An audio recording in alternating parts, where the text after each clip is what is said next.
안녕하세요. 해양과학과 창립 41주년 해양인해방 진행을 맡은 해양과학과 40대 부학생회장 19학번 문가은입니다. 지금부터 해양인해방 행사를 시작하겠습니다. 행사는 아래와 같은 순서로 진행될 예정입니다. 첫 번째 순서는 개회사 및 학과 소개가 있겠습니다. 개회사는 해양과학과 40대 학생회장님께서 준비해 주셨습니다. 안녕하세요. 해양과학과 40대 학생회장 1학번 이준입니다. 이번 41주년 해양인해방 행사는 코로나 바이러스로 인하여 부득이하게 온라인으로 진행하게 되었습니다. 도움을 주신 모든 분들께 진심으로 감사드립니다. 다들 몸 건강히 한 해 잘 보내시고 다음 해양인해방 행사는 직접 뵈면서 이야기를 나누는 시간을 가지면 좋을 것 같습니다. 감사합니다. 이어서 학과 소개를 진행하겠습니다.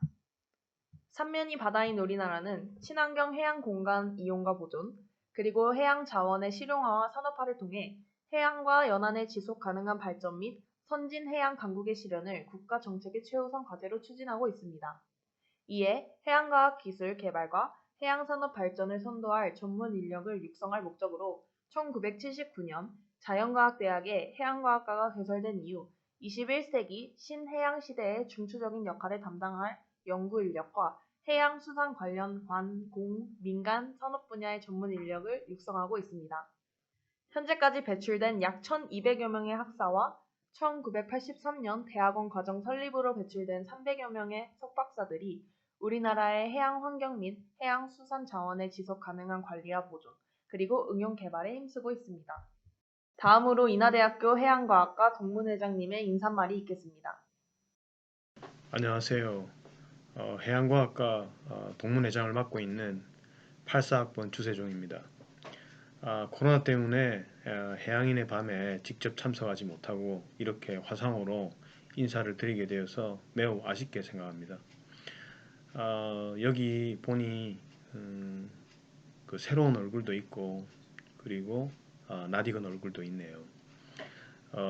우선 이번에 늦었지만 새롭게 들어온 1학년 신입생들을 환영하고 그리고 이제 곧 졸업을 하는 4학년들은 졸업을 축하드립니다. 해양인의 자부심과 긍지를 잊지 마시고 사회에 나가서도 우리 사회의 일원으로 그 역할을 잘 하실 거라고 믿어마지 않습니다. 그리고 저희 동창회에서는 매년 장학금을 동창회 장학금을 드리고 있습니다. 마음 같아서는 재원이 충분하다면 모든 재학생들에게 동창회 장학금을 드리고 싶지만 아쉽게도 재원이 충분치 못하여 각 학년별로 한 명씩만 선발하여 장학금을 드리고 있습니다. 장학금을 받는 분들은 꼭 전체 재학생을 대표하여 장학금을 받았다고 여겨주시고 장학금 받은 그 의미로 학과 일에 더욱더 열심히 참여해 주시고 학업에도 더욱더 정진하셔서 훌륭한 해양인이 되기를 바랍니다. 제가 이 막상 화상으로 여러분들에게 이런 인사말을 전하다 보니 그냥 직접 전하는 것보다 더 좀 힘드네요. 떨리고 그렇습니다. 내년에는 꼭 직접 참여해서 여러분들과 즐거움도 나누고 이야기도 나누고 뒤풀이도 할 수 있는 기회를 가지기를 기대합니다. 이상으로 저의 인사말을 마치고 오늘 모두 다 즐거운 시간 가지고 해양인으로서의 더욱더 높은 긍지와 자부심을 쌓기를 바랍니다. 그럼 즐거운 시간 가지시기 바랍니다.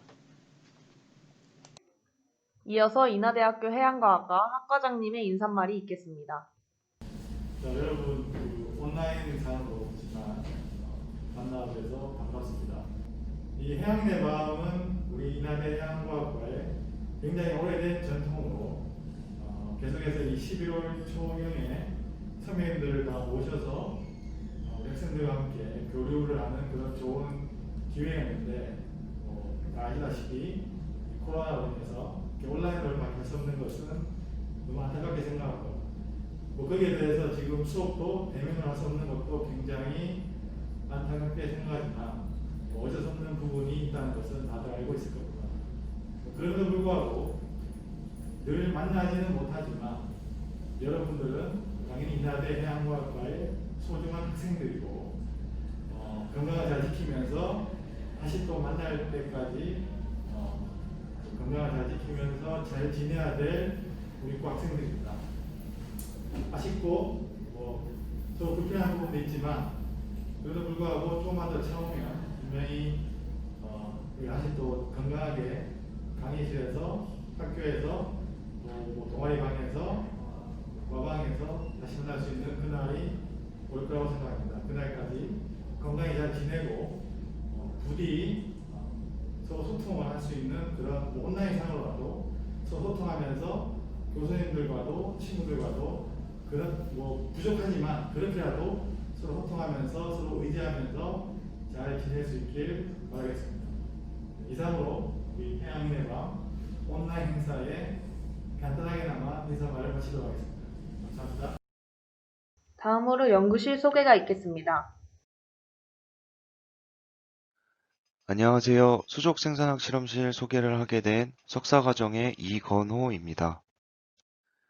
목차로는 저희 연구실이 무엇을 연구하는 곳인지, 수족 생산학 실험실 연구 분야, 수족 생산학 실험실 기기 보유 현황, 수족 생산학 실험실 논문 게재 현황, 수족 생산학 실험실 연계 진출 분야, 수족 생산학 실험실 졸업생 현황이 있습니다.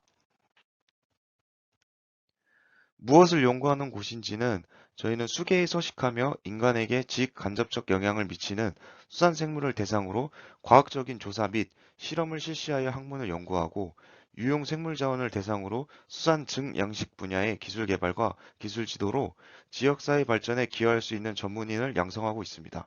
또한 국립수산과학원과 한국해양연구원 등과 협력하여 국가 연구과제를 실시함으로써 서해안 지역 내 어족자원의 관리에 관한 비전을 제시하고 있습니다. 수산 양식 분야로는 태안 배양장을 이용하여 먹이생물 배양 및 어족자원의 생리생태 등을 연구하고, 수산자원 분야로는 유용 어족자원의 자원량 연구 및 모델링의 적용, 자원 방류 등을 연구하고 있으며, 수산생물 생태 분야로는 군집 생태 연구, 개체군 생태 연구, 난자치어 연구가 있습니다. 수서 독성 분야로는 환경오염이 수산생물에 미치는 영향을 생물 검정, 조직학적, 혈액학적 분석 방법을 이용한 연구를 하고 있고, 수산생명공학 분야로는 분자생물학적 방법을 이용한 어류의 영양과 성장 및 생태 연구를 하고 있습니다. 어류를 대상으로 하는 분자생물학적 연구로는 환경 변화에 따른 어류의 유전자 발현, 생물 검정 및 환경 독성 평가, 어류의 스트레스에 대한 유전학적 반응, 조기 경보 시스템 구축, 유전자 분석을 통한 계통학적 분석으로는 형태 분류가 어려운 난자치어의 동정, 방류 어류의 자원 획득률 추적 등이 있습니다. 수족 생산학 실험실 기기 보유 현황으로는 생태 및 양식 연구에서는 네트, 마이크로스코프, 워터탱크 등이 있으며, 또한 템퍼레처 메인테넌스, 템퍼레처 컨트롤러, 페리스탈틱 펌프, 템퍼레처 옥시전 센서 소프트웨어가 있습니다.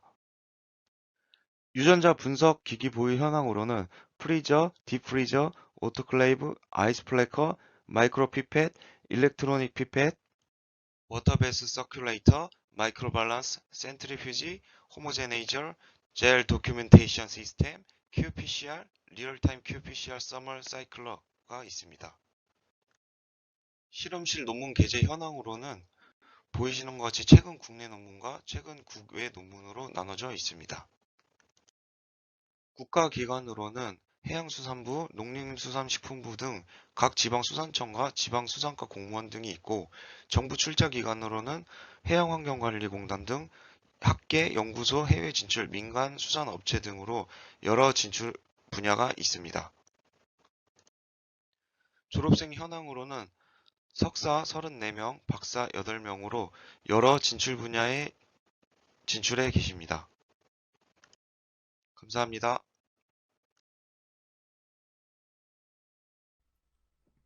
안녕하세요. 홍성민 교수님 랩실의 이하영 학생입니다.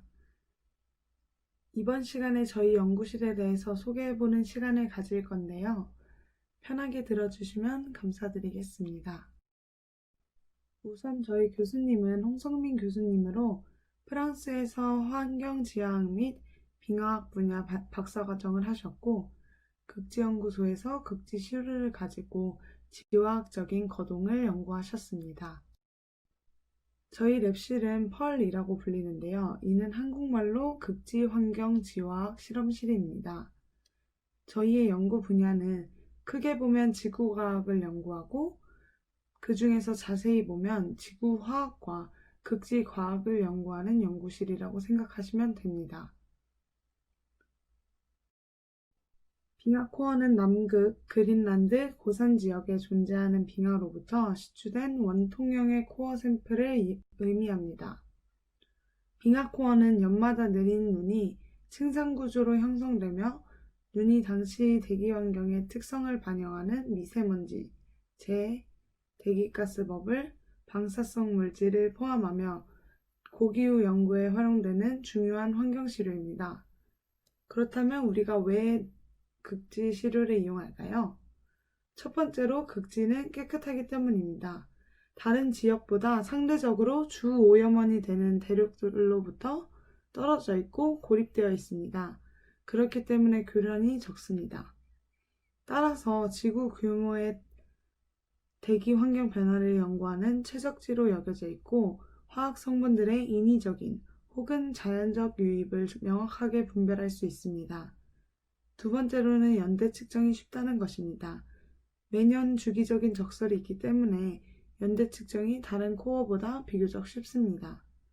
세 번째는 상대적인 차이는 있지만 매년 주기적으로 눈이 내려주기 때문에 그 시대의 대기 중에 중요 성분이 쌓이게 됩니다.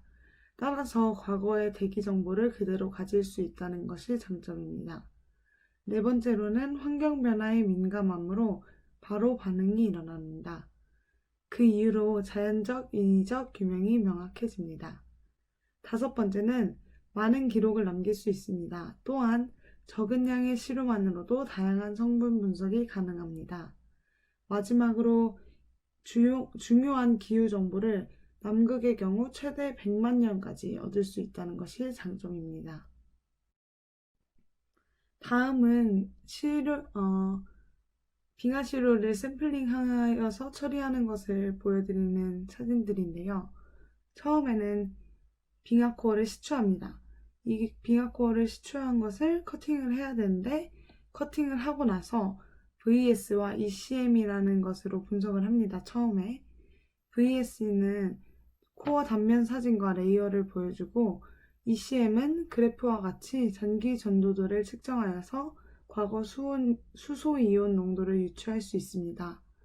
그 다음에 디컨테미네이션이란 과정을 지나치게 되는데 이 디컨테미네이션은 외부에 깨끗해 보이지만 사실상은 오염되어 있는 그 부분들을 잘라내고 오직 순수하게 깨끗한 샘플만 추출할 수 있도록 하는 것입니다. 그렇게 디컨테미네이션을 지난 뒤에 멜팅 과정을 거치거나 혹은 샘플링을 하게 되는 것입니다. 엘리컷과 같은 시료를 만들어서 분석을 할 수 있습니다.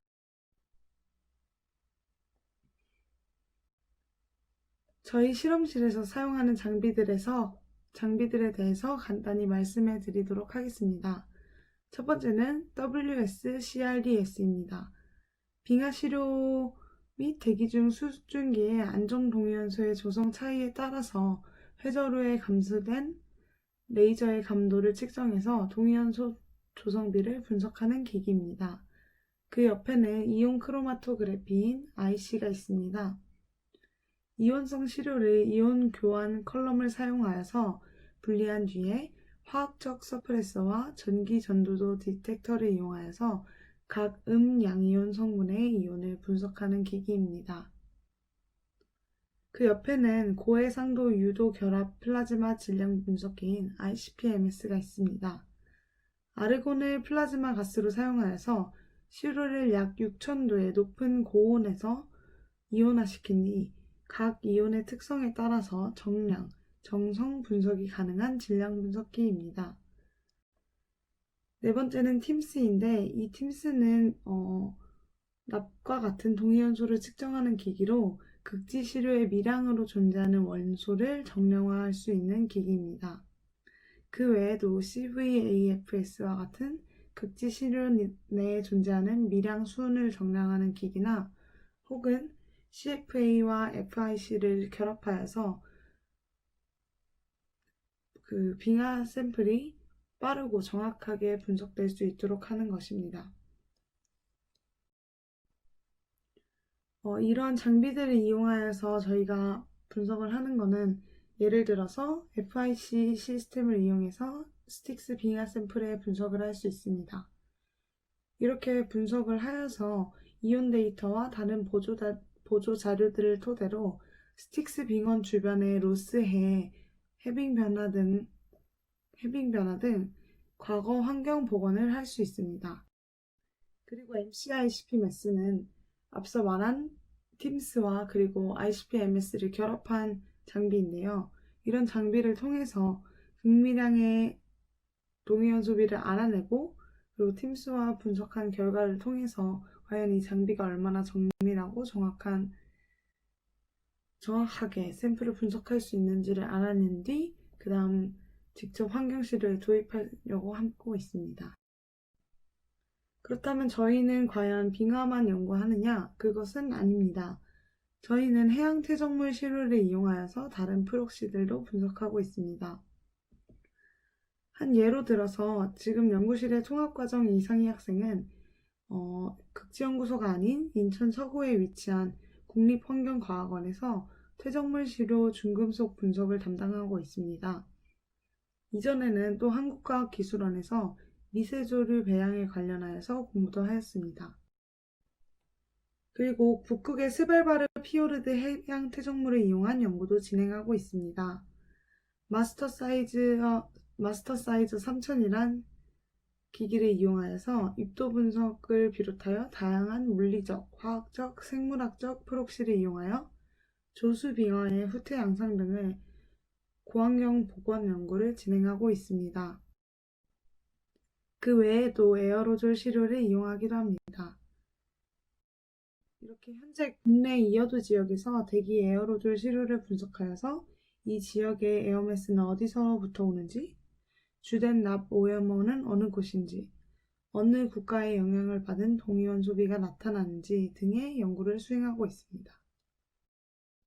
저희 연구실은 다른 다양한 곳과 연계하여 연구를 하는데 국내에서는 극지연구소, 한국해양과학기술원, 서울대학교, 이화여자대학교 등이 있고 해외에서는 미국의 아이리비그 중에 하나인 다트머스 대학교, 호주의 커튼 대학교, 그리고 이태리의 베니스 대학교 등과 연계하고 있습니다.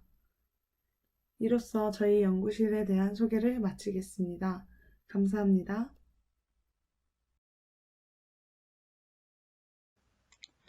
예, 안녕하세요. 저는 연안지역역학연구실 박사과정 장종입니다.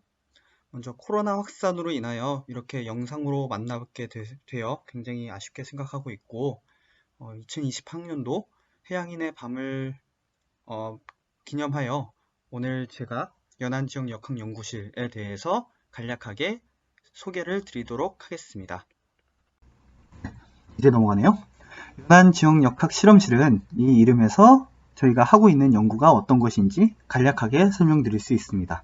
그래서 연안에서 발생하는 대형 변화를 관측하고 그를 발생시키는 역학에 대해 연구하는 실험실이라고 먼저 간략하게 설명드릴 수 있겠습니다. 그래서 저희 연구실에서 하고 있는 걸 간단하게 먼저 도표를 통해 보여드리면 저희의 궁극적인 목표는 연안 지형 변화 및 퇴적물 이동 연안 지형 변화 및 퇴적물 이동 기작에 대한 연구를 하는 것을 최종 목표로 하고 있으며 이런 연구를 수행하기 위해 첫 번째, 실제 관측을 통해 해수 물성 및 유동을 관측을 하고 이로 인해 발생하는 퇴적물 관측을 하고 있습니다.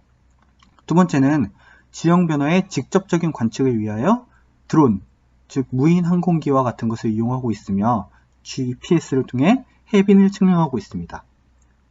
이렇게 얻어진 자료들은 GIS2를 이용해 분석되고 있습니다. 또한 이제 역사적으로 퇴적물이 어떻게 기록됐는지를 확인하기 위해 퇴적물 코어를 획득하고 분석하는 연구를 진행하고 있습니다. 또한 이러한 두 가지 연구, 즉 실측이 시공간적으로 한계가 있기 때문에 이러한 자료를 이용하여 수치 모델을 돌리고 이를 통해 좀 더 확장된 연구를 진행하고 있습니다. 마지막으로 이러한 해양, 즉 연안과 같은 지형에서 좀 더 적합한 장비를 개발하기 위해 아두이노 및 3D 프린터를 이용해 해양 장비 개발을 진행하고 있습니다. 이러한 연구를 통하여 현재까지 해안 침식 모니터링이라든지 하구역 종합관리 시스템 개발 연구와 같은 연구 사업을 진행하고 있습니다. 이 지도 교수님은 유관홍 교수님으로 모두 한 번은 만나보셨을 거라 생각이 듭니다. 그래서 해양 지질을 연구하셨으며 특히 유체 역학, 퇴적물 이동, 지역 역학에 대해서 강의를 하고 계십니다. 국내외에서 다양한 연구 경력을 가지고 계시며 현재는 인하대학교에서 지질 해양학, 그리고 해저 지형학 및 실험, 퇴적 역학 및 실험, 층서 및 고퇴적 환경론과 같이 해양 지질에 관련된 강의를 하고 계십니다. 그래서 혹시 이러한 분야에 관심이 있으신 분들은 들어볼 만한 그런 과목이므로 한번 확인해 주시기 바랍니다. 간략하게 대학원생 및 연구생에 대해서 소개를 드리겠습니다. 첫 번째 학생은 스티븐 피게로 학생으로 미국에서 온 학생입니다. 스티븐 학생은 하구 순환 및 퇴적물 이동에 따른 지형 변화에 대해 관측하고 있으며 주요 관측 지역은 금강 하구입니다. 그래서 아까 전에 말씀드린 것같이 관측 장비를 이용해 직접 관측을 하고 있습니다. 그래서 오른쪽에서 보이시는 것과 같이 이러한 장비를 통해 직접 관측을 하고 이러한 실측 데이터를 분석하여 연구를 진행하고 있습니다. 특히 다음과 같이 매트랩을 이용해 시계열 자료를 그리거나 통계학적 분석을 통해 하구 순환이 어떻게 이루어지고 그 순환에 따라 퇴적물 이동이 어떻게 이동하는지를 연구하고 있습니다. 두 번째는 나탈리 학생입니다. 나탈리 학생은 독일에서 온 학생이며 GIS를 이용한 지형 변화를 연구하고 있습니다. 그래서 위에 보이시는 그림과 같이 드론을 이용하여 원격 관측을 실시하고 이것을 GIS 툴을 이용해 분석해서 다음과 같은 DEM을 만들고 분석하고 있습니다. 두 번째는 퇴적물 코어를 이용하여 인류세의 근거를 확인하고 있습니다. 여기서 인류세라는 용어가 좀 익숙하지 않은 학생이 있을 수 있는데 인류세는 백악기, 신생대 이런 거와 같이 지질 연대 중의 하나로 최근에 제시된 개념인데 인류가 지구 환경에 영향을 미치기 시작한 시기를 인류세라고 부르고 있습니다. 그래서 퇴적물 코어를 획득하고 이러한 퇴적물 코어를 획득하고 분석함으로써 한국에서 인류세의 근거를 확인하고 있습니다. 다음은 케네스 라가마요, 저희는 켄이라고 부르는 필리핀 학생과 저희입니다. 저희는 퇴적물 이동 모델을 이용하여 지형 변화를 분석하고 있습니다. 그래서 앞에서 실시된 관측을 기반으로 퇴적물 이동 모델을 형성하고 이것을 돌려서 퇴적물 이동 모델을 연구하고 있습니다. 제 연구인데 설명하기가 힘드네요. 네. 그래서 람스를 이용한 하구에서의 퇴적물 이동 기작 연구를 하고 있고 켄은 금강 하구를 연구 지역으로 그리고 저는 낙동강 하구를 연구 지역으로 하고 있습니다.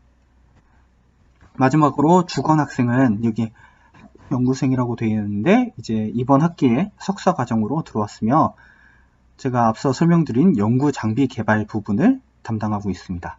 그래서 오픈소스 마이크로 컨트롤러를 활용한 해양 관측 장비 개발 및 분석을 연구체제로 하고 있습니다. 특히 아두이노를 통하여 소프트웨어를 만들고 3D 프린터를 이용하여 하드웨어를 만드는, 즉 하드웨어와 소프트웨어를 동시에 개발하는 그러한 연구를 진행하고 있습니다.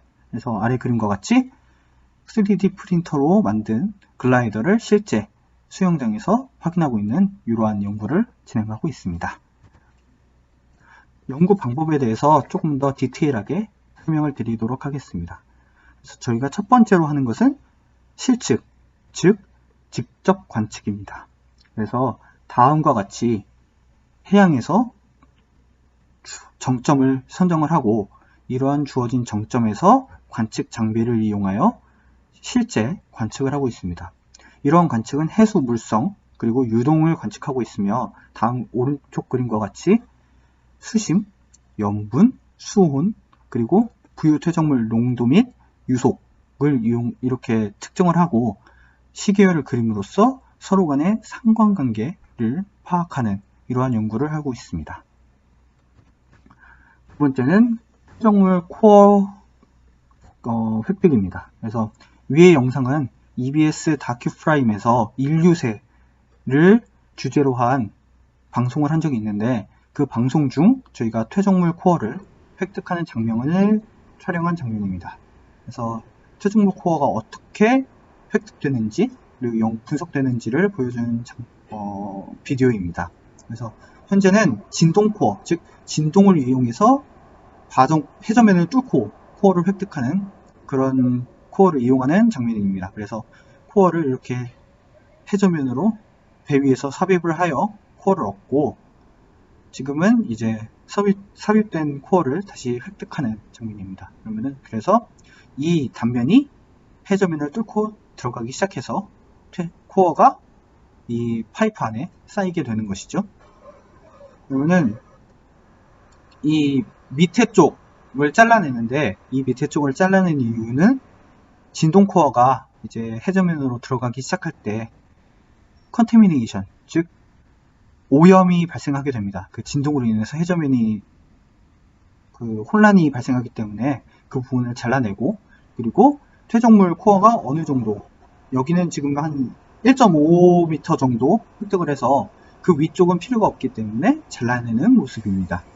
그래서 획득한 자료는 이렇게 연구실로 들고 와서 반을 잘라 오픈하게 됩니다. 그래서 반은 저희가 보관을 하고 나머지 반은 훼손해서 그러니까 파괴 검사를 샘플링을 해서 진행하게 됩니다.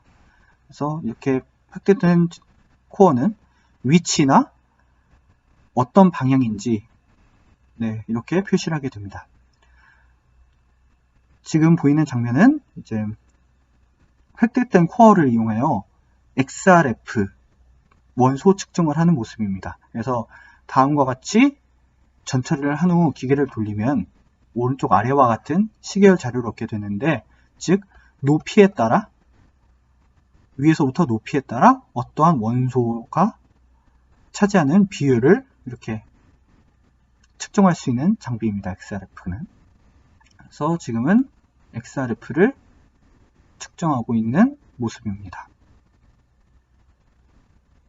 또한 퇴적물 분석을 통해 이렇게 각 위치당 어떠한 퇴적물들이 주로 분포하는가를 볼 수 있는데 이거는 여차리 자료입니다. 강화되어 있는 여차리 자료로 해저면으로부터 90cm 깊이에 있는 곳에서 퇴적물 입경의 변화가 있는 것을 볼 수 있습니다. 즉 90cm 밑에서는 클레이 입자가 보였는데 90cm 이후로는 샌드가 도미넌트하게 하는 모습을 볼 수 있습니다. 자, 이렇게 연구가 종료된 샘플은 다음과 같이 스토리지, 저장고에 보관을 하게 됩니다. 그래서 저희 연구실에서는 진동 코어와 중력 코어 두 가지를 연구하고 있으며 이러한 관측을 통해 한국에서 인류새의 근거를 확인하고 그 인류새가 있다는 것을 확인하는 연구를 하고 있습니다. 다음으로는 GIS를 이용하여 지형 변화를 관측하고 있습니다. 먼저 드론 혹은 GPS를 이용하여 해변의 높이 혹은 해저면의 높이를 측정을 하고 이것을 GIS를 이용해 디지털 엘리베이션 모델을 형성하게 됩니다. 그것이 지금 오른쪽 위에 보이는 이 그림으로 3차원 DEM을 형성한 후 이것을 ArcGIS와 같은 GIS 툴을 이용하여 높낮이의 변화 혹은 경사도의 변화를 계산할 수 있습니다. 만약 이러한 관측을 월별로 혹은 연간 했다면 연간 높낮이의 변화 혹은 월간 높낮이의 변화와 같이 장기적인 변화 동향 또한 관측할 수 있습니다. 마지막으로 퇴적물 이동 모델링입니다. 앞서 설명드린 것과 마찬가지로 이러한 관측들은 시공간적으로 한계가 있기 때문에 퇴적물 이동 모델을 통해 이러한 확장된 이해를 하려 노력하고 있습니다. 저희가 사용하고 있는 건 리지널 오션 모델링 시스템, RAMS라고 불리는 모델로 해수 유동, 파랑, 그리고 퇴적물 이동이 커플링된 동시에 재현할 수 있는 그러한 모델입니다. 그래서 위에 보는 것과 같이 폴싱, 타이드와 리버 방류, 강에서의 방류에 따른 염분과 유속이 어떻게 변화하는지, 여기서 컨투어 라인, 색깔은 염분을 나타내고 보이시는 조그마한 화살표는 유속을 보여주고 있습니다. 그래서 이러한 유속 변화에 따라 부유 퇴적물 농도가 어떻게 변화하는지 등 다양한 연구를 모델을 통해서 진행하고 있습니다. 다음으로는 저희가 이러한 연구를 수행하기 위해 어떠한 장비를 이용하는지 간략하게 말씀을 드리도록 하겠습니다. 첫 번째는 수력 확정 요소를 측정하기 위한 장비들입니다. 대표적인 장비로는 CTD와 ADCP가 있습니다. CTD는 Conductivity, Temperature, Depth와 같이 해수 물성을 파악하는데 가장 필수적인 그런 요소들을 측정을 하고 있습니다. 또한 OBS라는 장비와 연동을 통하여 부유 퇴적물 농도를 측정하는 데 사용합니다. 그래서 오른쪽 지금 위에 이 장비가 CTD이고 이런 CTD 장비를 프레임에 달아서 로프로 아래 위로 캐스팅을 하는 정점 관측이 가능하고 혹은 해 저면에 장비를 계류시킴으로써 장기간 관측을 하고 있습니다. 두 번째 왼쪽 아래에 보이시는 이 장비는 ADCP라는 장비로 도플러 효과를 이용해서 유속을 측정해주는 장비입니다. 즉, 이 장비에서 음파를 쏘면은 물 위에 떠있는 부유 입자에 이 음파가 반사되게 되고 이 입자가 이동하기 때문에 이 반사되는 주파수가 변화하게 됩니다. 이것을 우리가 도플러 효과라고 부르죠. 이런 도플러 효과를 통해 유속을 관측해주는 장비가 ADCP입니다. 그래서 이 ADCP 또한 오른쪽 그림과 같이 TRBM이라고 부르는 프레임에 묶어서 해저면에 가라앉힌 뒤 그 유속의 프로파일, 즉 수심에 따른 유속을 관측하거나 혹은 배의 옆면에 장착하여 정선 관측을 할 수 있습니다. 다음으로는 퇴적풍 요소를 측정하기 위한 장비들입니다. 그래서 가장 대표적인 장비는 그랩 샘플러, 여기 왼쪽 위에 보이는 그랩 샘플러로 처음에는 이 장비가 열려 있다가 해저면에 닿으면서 닫혀서 해저 퇴적물을 채집해오는 그런 장비입니다. 그래서 지금은 채집된 후 끌어올리는 장면이겠죠. 여기가 닫혀 있으니까. 그래서 그랩 샘플러와 같은 샘플러로 직접적인 해저 퇴적물을 채집을 할 수 있습니다. 또한 OBS, 옵티컬한 그 광학적인 방법을 통해 부유 퇴적물 농도를 재거나 레이저의 회절을 통해 그러니까 레이저가 굴절되는 정도를 관측함으로써 부유 퇴적물의 특성을 관측하고 있습니다. 그래서 저희는 OBS 리스트라고 부르는 장비고 이렇게 측정된 혹은 채집된 물을 진공 필터를 통해 필터링하여 부유 퇴적물 농도를 측정하고 있습니다. 마지막으로 왼쪽 아래에 보이는 장비는 플럭 카메라라는 장비로 저희가 알고 있기로는 우리나라에 몇 개 없는 장비로 알고 있습니다. 그래서 여러분들이 고등학교 때 타점 기록계 배우신 것과 같이 수층에서 부유 퇴적물 입자가 침강하는 모습을 이 내장되어 있는 카메라로 찍고 이 카메라 프레임당 이 퇴적물이 이동한 거리를 이용해 이 부유 퇴적물의 특성을 관측하는 그러한 장비입니다. 그래서 이러한 다양한 장비를 이용하여 해 저면에 있는 퇴적된 퇴적물 혹은 수층에 부유되어 있는 퇴적물에 관하여 관측을 하고 있습니다. 마지막으로 지형 변화를 직접적으로 관측하기 위한 장비들입니다. 그래서 왼쪽 제일 위에 보이시는 것은 RTK GPS로 굉장히 간단한 장비처럼 보이지만 아반떼 한 대와 맞먹는 그런 장비입니다. 그래서 이런 장비를 왼쪽, 오른쪽 그림과 같이 폴에 장착해서 걸어 다니면서 각 지점에서 장비의 위치 혹은 높이를 관측해주는 이런 장비입니다. 두 번째로 보이는 장비는 모두 아시는 드론입니다. 그래서 드론이 해저면으로부터 약 50에서 100m 사이로 비행을 하면서 사진을 찍어주고 이런 사진을 중첩하여 해 저면의 높이 자료를 측정하고 있습니다. 하지만 이 자료가 광학적인 이유로 인해 오류가 있기 때문에 GPS와 함께 보정 작업이 이루어져야 합니다. 그래서 이 두 가지 장비는 항상 함께 여기 보이시는 것과 같이 함께 운용되고 있습니다. 그래서 이 드론은 사실 드론 자체가 직접적으로 관측하는 장비는 아니지만 드론이 획득한 사진을 통하여 우리 눈과 같이 눈이 두 개면은 높이가 나오지 않습니까? 그래서 그런 것과 같이 드론이 찍은 두 개의 사진을 중첩하여 높이를 산정하는 그러한 연구 장비라고 할 수 있습니다. 마지막으로는 알티미터라는 장비로 ADCP와 마찬가지로 이 끝에 센서에서 음파를 발생시키고 이것이 해저면으로부터 맞고 돌아오는 시간을 통해 해저면의 높이를 재주는 그런 장비입니다. 그래서 이러한 장비들을 통해 지형 변화를 직접 관측하고 있습니다. 이렇게 관측된 자료들은 매트랩을 이용해서 보통은 자료 처리가 되고 이러한 지형 변화를 드론이나 GPS를 통해 관측된 자료는 ArcGIS라는 GIS 툴을 이용해 분석하고 있습니다. 여기까지 저희 연구실 소개를 마치도록 하겠습니다. 감사합니다. 네, 안녕하세요. 해양연식 연구실의 소개를 맡은 석사과정 최지은이라고 합니다. 네, 해양인의 밤에서 이렇게 저희 연구실을 소개할 수 있게 돼서 이제 되게 영광이라고 생각하고요. 네, 이런 자리를 이제 마련해 주신 41대 해양과학과 학생회장 이준 회장님께 이제 감사의 말씀 전하면서 발표 시작하도록 하겠습니다. 발표 시간이 한 대략 5분 정도라고 이제 생각을 해서 좀 짧게 준비를 해봤는데요.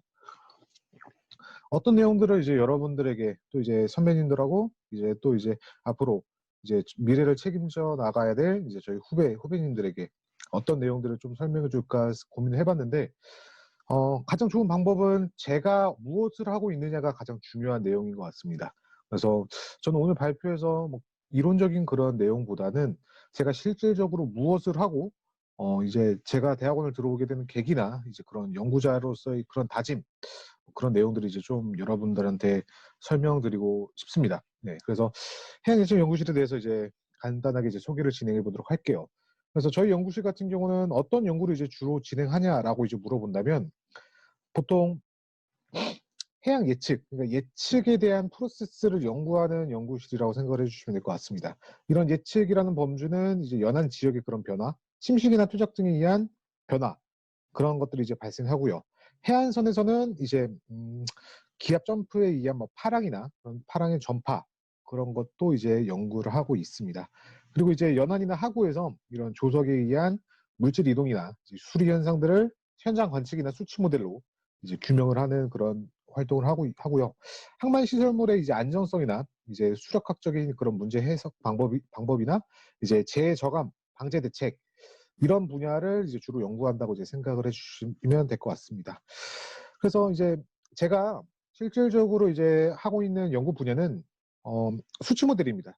결과적으로 이 수치 모델이라는 것 자체가 컴퓨터를 이용해서 어떤 프로그램, 그러니까 컴퓨터를 이용해서 수학 공식을 계산하고 그로 인해서 결과를 도출해내는 그런 컴퓨팅 사이언스라는 학문이라고 생각을 해주시면 될 것 같아요.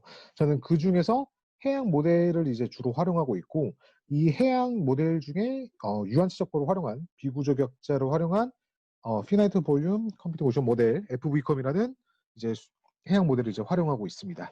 그래서 이런 식으로 FV컴에서 이제 전 지구 격자가 이런 식으로 나타날 수 있게 되고요. 네, 확대해서 보이면 이 삼각형 모양의 비구조 격자가 나오죠. 제 연구에 대한 우선 테마를 좀 설명드리고 싶습니다. 이 연구 테마 선정, 이제 격자나 이제 그런 수치모델 검증, 해석 이런 부분이 저한테는 이제 제가 한 얘기긴 한데 어떻게 보면 꼭 이 분야가 아니더라도 이제 다른 부분에서도 이제 적용될 수 있는 그런 분야라고 이제 생각을 하고요. 그리고 또 이제 제가 어떤 생각을 갖고 있는지 이제 좀 생각을 해주시면 될 것 같습니다.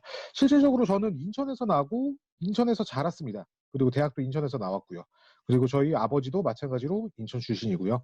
저희 할아버지도 인천 출신입니다. 그래서 이제 저 같은 경우는 되게 이 인천이라는 지역에 대해서 자부심하고 사랑이 되게 좀 깊은 편이라고 생각을 해주시면 될 것 같아요. 뭐 수도권의 위성도시라고 이제 취급받는 것 같은데 그런 걸 보면 가슴이 아프지만 그래도 저는 제 고향을 사랑합니다. 그래서 제가 이 사랑하는 고향을 위해서 무엇을 할 수 있을까라고 고민해 봤을 때 여러 가지 문제들이 이제 산재해 있고 그 문제 중에 해양 문제를 제가 해결할 수 있지 않을까라고 생각을 합니다. 모티베이션은 이렇습니다. 제가 실질적으로 연구를 하게 된 배경은 제가 사랑하는 제 고향에서 일어나는 여러 가지 해양 문제점들을 제가 파악을 하고 과학적으로 접근해서 해결할 수 있는 그런 방안을 저는 찾고 싶기 때문에 이런 식으로 연구 테마를 저는 인천 앞바다로 이제 잡았다고 생각을 해주시면 될 것 같습니다. 이 중에서 여러 가지 문제점이 있죠. 영종도하고 강화도 사이에 이제 조간대가 위치하는데 이 조간대 부분이 계속해서 퇴적이 심화되고 있는 상황이고요. 그리고 이제 마시안 갯벌 같은 경우는 아마 해양동물 행동학 가는 친구들은 흰발농개를 이제 관측하러 마시안 갯벌에 아마 학부 4학년 수업에서 이제 갈 거예요. 근데 이 마시안 갯벌 자체가 옛날에는 흰발농개가 되게 많았는데 지금은 흰발농개가 관측하기 되게 어렵더라고요. 저도 실제로 가서 마시안 갯벌에서 생태 조사를 해봤으니까요, 수업에서. 그리고 무의도 지역 같은 경우도 영종도 아래쪽에 있는 지역인데 이 지역은 침식이 일어납니다. 또 이제 인천 신항 아래쪽에서는 이쪽이 송도 앞바다거든요. 송도 앞바다에서는 시화호에 의해서 주력발전소에 의한 해양 물질 변화가 일어나고요. 그리고 북한 같은 경우는 이제 뻘크선이라든가 그런 나무, 그런 산업 자재들이 이제 입항하는 항구인데 이 북한에 입항하는 수로도 퇴적이 되고 있는 상황입니다. 그리고 남항, 그리고 신국제 여객부도는 2020 올해 6월에 개항한 항구거든요. 개항 전에도 이미 퇴적이 많이 돼가지고 준설이 필요하다. 이런 이슈가 있는 지역이었습니다. 그러니까 퇴적에 대한 거나 침식에 대한 거나 무언가의 변화가 일어나는 되게 다양한 일이 발생하는 지역이라고 생각을 해주시면 될 것 같습니다. 네. 그래서 저 같은 경우는 실제로 말씀드리면 신국제 여객부도에 대한 내용을 좀 우선적으로 이제 제가 지금 학술 연구에 참여하고 있는데 이런 식으로 여러 가지 그 문제점들이 무엇인지 그런 거에 대해서 살펴보시고요. 왜 이러한 현상이 일어나는지 그런 거를 해석을 해주셔야 됩니다. 그리고 이런 현상을 예측하고 해결하기 위해서 수치 모델적인 접근이 이제 진행되게 되는 것이고요. 그래서 이거는 금방 넘어가도록 하겠습니다. 제가 실제 연구에서 활용한 그 격자고 이 격자 구조가 이런 식으로 되어 있다. 그래서 어느 정도 모델과 관측값이 잘 매치가 된다라는 얘기고요. 실질적으로 모델들 가동하게 되면은 지금 왼쪽에 있는 이 애니메이션 같은 경우는 부유사의 유등글입니다. 그러니까 해수 중에 떠 있는 퇴적물들이 이동하는 양상이라고 생각을 해주시면 될 것 같아요. 이런 퇴적물이 이동하고 침강하고 다시 떠오르고 이동하고 침강하고 이러한 프로세스가 매분 매 초마다 일어나는 현상인데 이거를 우리가 모든 것을 관측을 할 수가 없습니다. 그래서 수치 모델을 이용해서 어느 정도 재현을 해서 이 해역에서 일어나는 현상을 재현하는 것이 수치 모델의 목적이라고 생각을 해주시면 될 것 같습니다. 그래서 실질적으로 얻어낸 수치 모델의 그 내용 자체는 주수로 부근에서는 강한 유속에 의해 부유가 발생하고 퇴적이 발생하는 지역은 붉은색, 침식이 발생하는 지역은 파란색이다. 이제 그런 식으로 이제 판단을 할 수 있습니다. 또 지금 이 위에 있는 해안선은 2020년도 해안선이거든요. 반면에 아래쪽에 있는 해안선은 2010년도의 해안선입니다. 그러니까 2020년하고 2010년도 사이에 해안선이 바뀌었어요. 하지만 그거를 2020년도에 진행을 하려면은 규명이 불가능합니다. 관측으로는요. 하지만 수치 모델로 그 당시 상황을 가정한다고 제시를 할 경우 어느 정도 그런 현상을 재현할 수 있고 그거에 대한 변화량을 파악을 할 수가 있다라는 얘기죠. 수치 모델이라는 학문은 이런 학문이라고 생각을 해주시면 될 것 같습니다. 그래서 질의응답에 대해서 몇 가지 이제 그 내용들을 좀 이제 추려왔습니다. 그래서 여러 가지 질의응답이 있을 거라고 저는 궁금점이 있을 거라고 이제 생각을 드는데 대학원에 왜 왔어요? 라는 질문에 우선 답변을 드리자면은 솔직히 학부 시절에 저 아시는 학생들은 저 나름 좀 잘하지 않았나요? 네. 잘하고 있었는데 뭔가 한 발자국이 좀 부족한 느낌이었어요. 그러니까 내가 이거를 한 발자국 더 나가면은 더 많은 걸 알 수 있을 텐데 그런 좀 지식의 배고픔이 저를 대학원으로 진학할 수 있는 곳으로 이끌지 않았나 이렇게 생각을 해봅니다. 그리고 대학원에 진학하는데 왜 하필 해양지식연구실로 들어왔느냐라고 물어보신다면은 저는 남들이 안 하는 걸 좀 해보고 싶었습니다.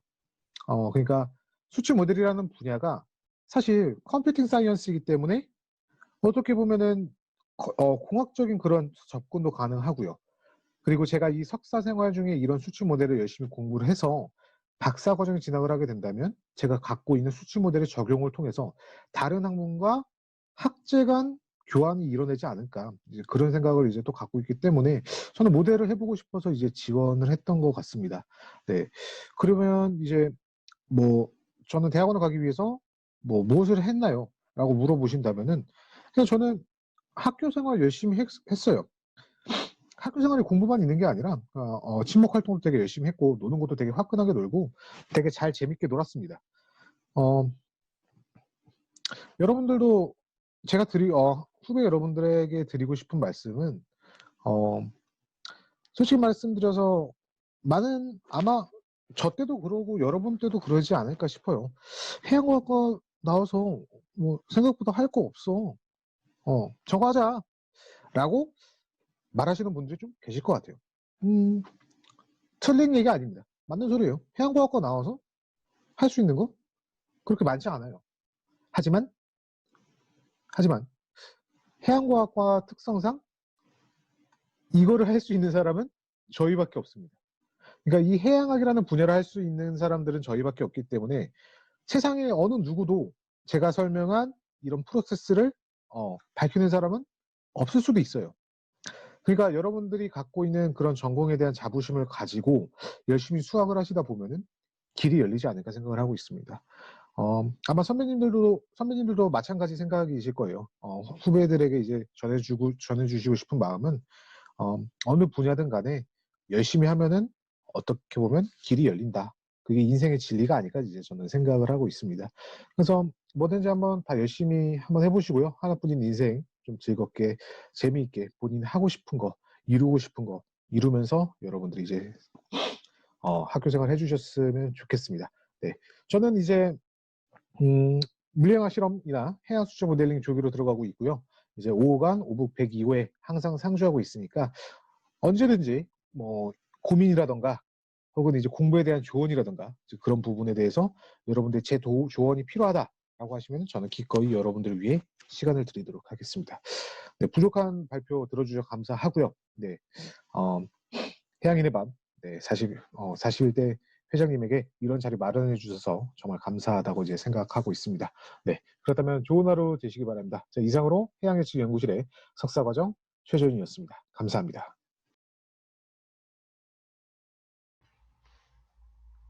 안녕하세요. 2020년도 1학기 연구실 소개를 맡게 된 정성훈이라고 합니다.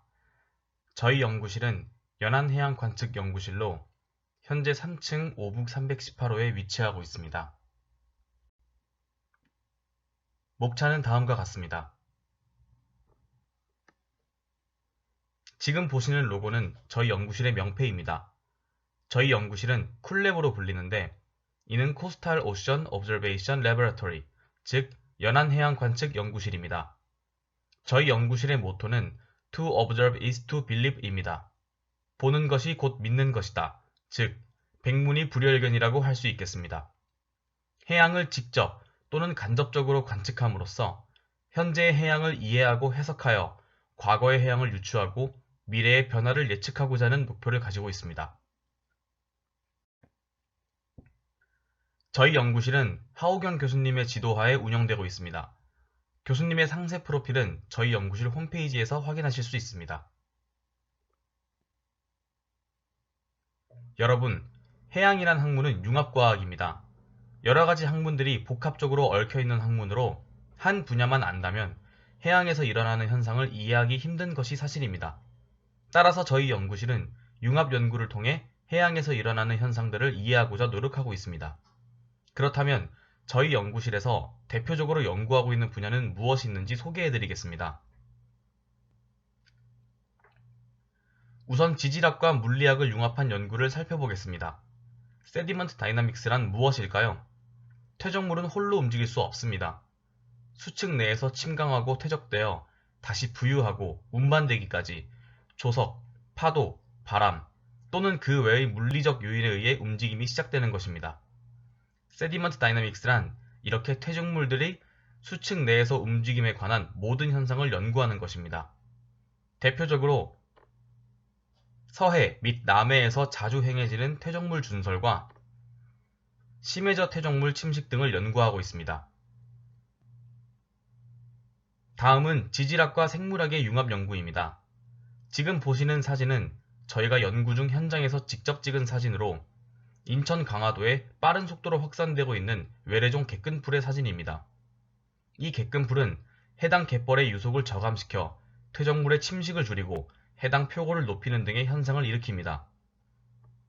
그리고 여러분이 잘 아는 바지락 등의 이메페루들은 섭식할 수 없는 부유 입자들을 점액으로 둘러싸 배출합니다. 이를 스유도피시스라고 하며 이 물질의 종류 및 양의 변화를 연구하며 이들에 의한 퇴적 효과를 연구합니다. 물리학과 생물학의 융합 연구를 설명하기 이전에 해양동물의 주야 수직 운동에 대해 설명해 드리겠습니다. 해양동물들은 바다의 온도나 물리적 성질, 일주운동에 따라 수직이동을 합니다. 최근 연구에 따르면 엘니뇨, 라니냐 현상에 의한 기후변화에 따라 바닷속 생태계의 반응이 달라진다고 합니다. 저희는 이 해양동물의 주야 운동에 집중하여 기후변화에 따른 변동성을 연구하고 있습니다. 들어보신 도 있겠지만 이를 텔레커넥션이라고 합니다. 지구상에서 멀리 떨어진 지역의 기후와 해양의 변동이 상호 관련을 갖는 것을 의미합니다. 저희 연구실은 해양동물의 주야 수직 운동과 기후변동 간의 텔레커넥션을 연구하고 있으며 지역적으로 오키나와, 남극, 서태평양을 대상으로 연구를 진행하고 있습니다.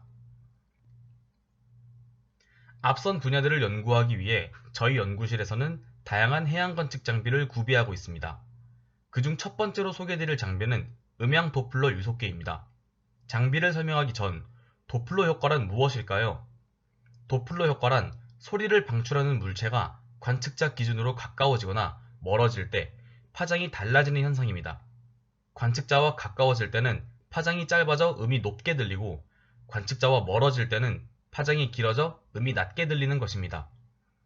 우리 주변에서 가장 쉽게 발견할 수 있는 예시가 바로 기차의 경적 소리입니다. 지금부터 짧은 영상을 보여드리겠습니다.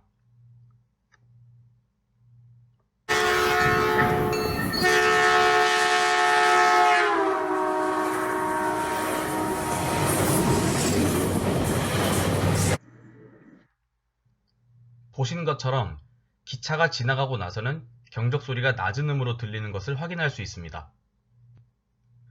좌측의 장비가 저희 연구실에서 구비하고 있는 음향 도플러 유속계입니다. 해수 중에 음파를 쏜다면 이 음파가 부유물에 부딪혀 돌아오게 됩니다.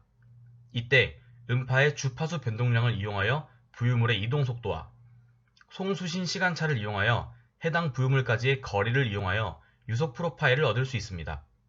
ADCP는 선박에 장착하여 움직이거나 해저면 또는 수면 부위에 설치하여 유속 프로파일을 얻을 수 있습니다. 다음으로 소개할 장비는 리스트 200X라는 장비입니다. 이 장비는 레이저를 이용한 광학 장비로서 퇴적물 입자의 농도 및 크기와 그 분포를 알 수 있습니다. 레이저 회절을 이용한 입자 크기의 분석은 현재 가장 많이 사용되어지는 입도 분석 방법입니다.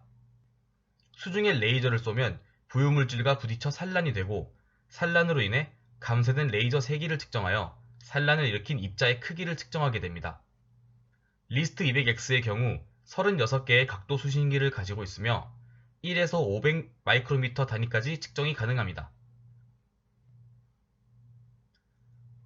다음은 수조 형태의 장비 두 종류를 소개해드리겠습니다. 먼저 잼스라는 장비입니다.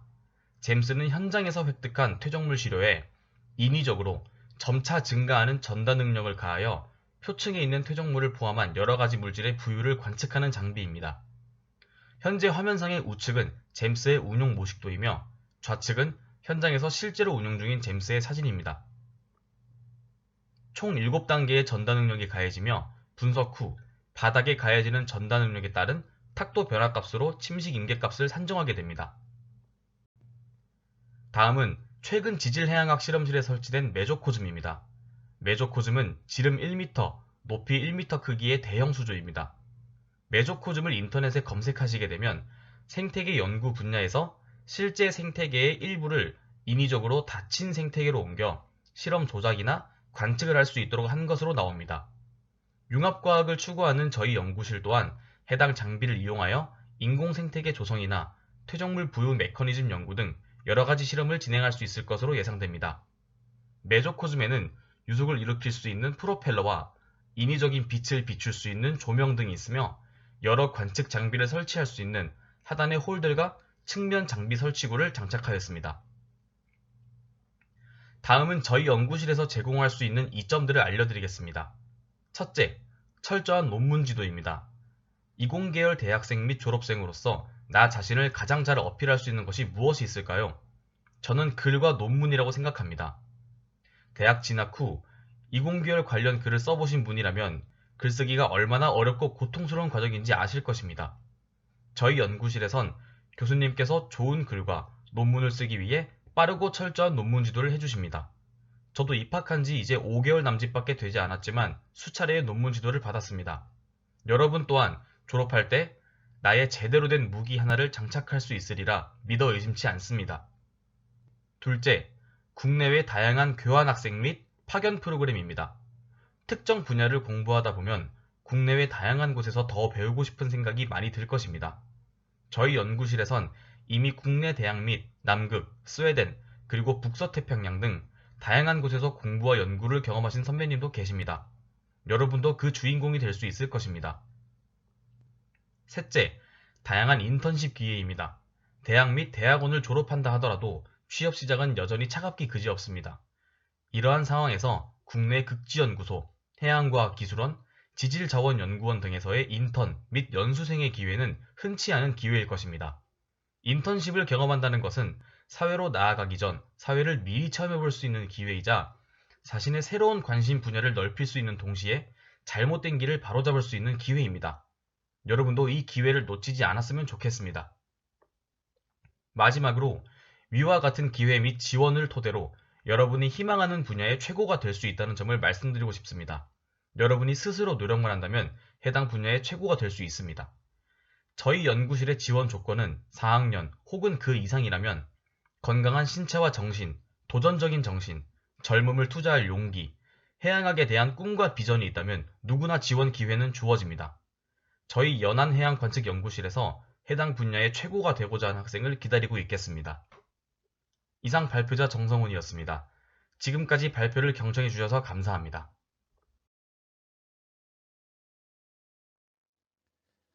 안녕하십니까. 해양물리과정 분석연구실 58의 소개를 맡은 주호정입니다. 저희 연구실의 주대 연구는 해양물리과정 분석입니다. 이에 주로 CPICE라는 장비를 사용하게 되는데 이를 대양에 계류시켜 인터널 타이즈와 이너시어 웨이브를 관측하게 됩니다. 사진에 보이는 아라운을 타고 극지에 가기도 하며 그곳에서도 CPICE를 이용한 관측을 실시합니다.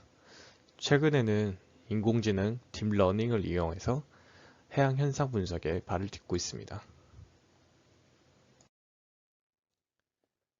저희 연구실 구성원들을 소개하며 각각 어떤 일을 맡고 있고 여러분의 선배가 어떤 사람인지 간략하게 알아보도록 하겠습니다. 첫 번째로 우리의 박재윤 교수님입니다.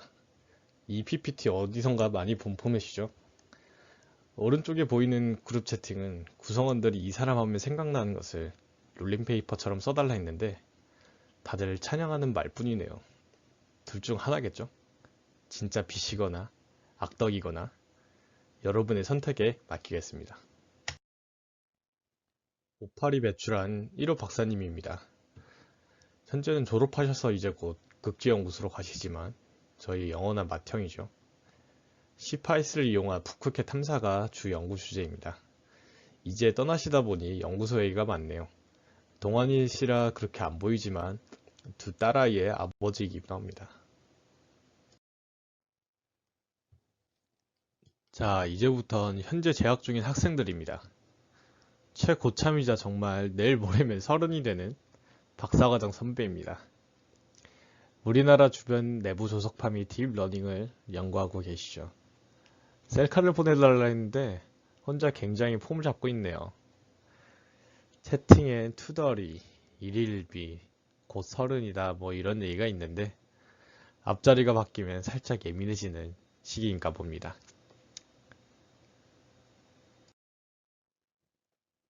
그 뒤를 잇는 박사과정의 구아아영입니다. 북극해 관측이 주 연구 주제인데 실제로 이번 여름에 2달이나 아라운을 타고 북극을 휘젓고 왔어요.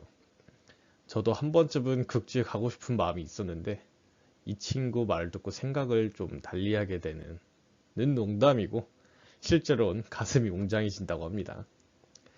채팅엔 다양한 얘기가 많습니다.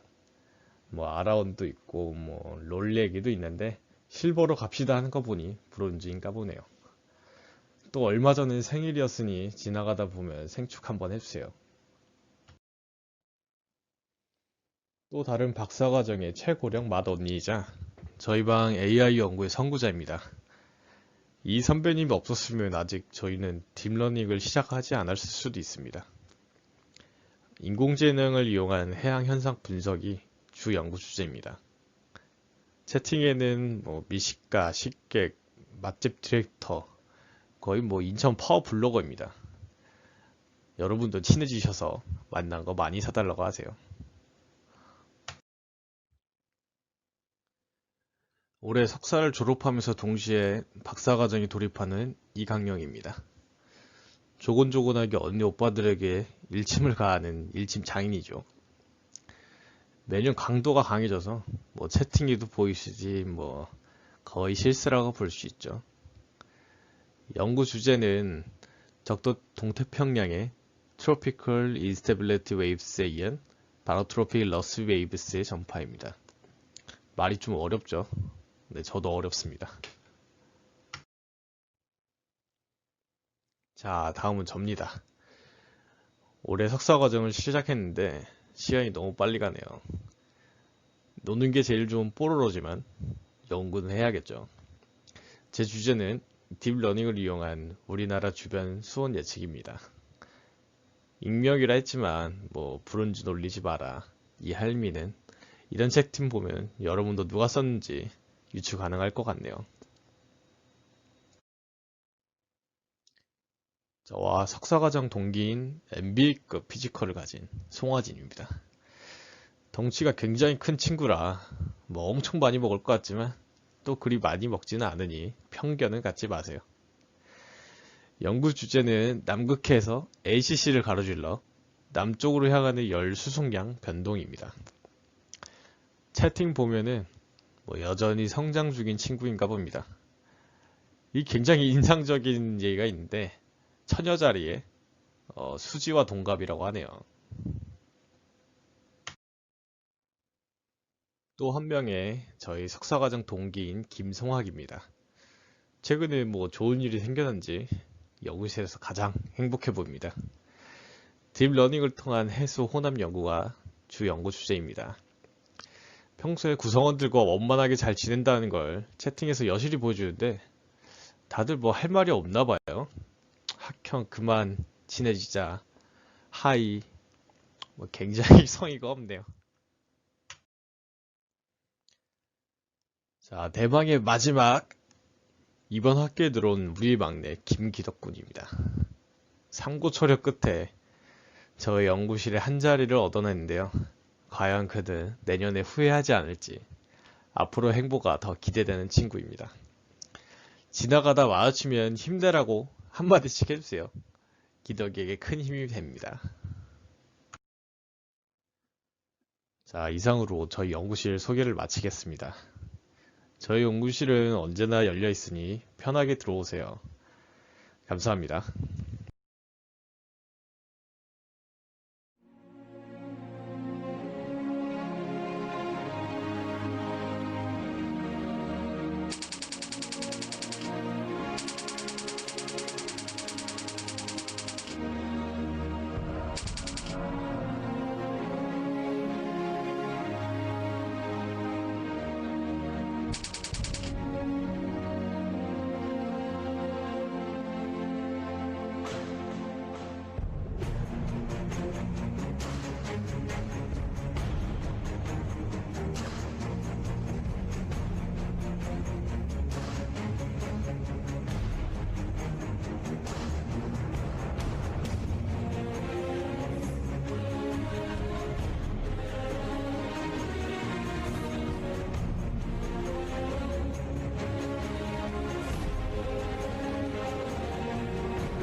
안녕하세요. 이번 학기에 인하대학교 해양과학과에 처음으로 부임하게 된 조교수 조형미라고 합니다. 이렇게 실험실 소개를 하게 되어서 영광입니다. 캠퍼스에서 만났다면 더욱 좋았을 텐데 그래도 이렇게나마 여러분께 제가 어떤 연구를 관심 가지고 하고 있는지 소개할 수 있는 기회가 생겨서 개인적으로 너무 기쁩니다.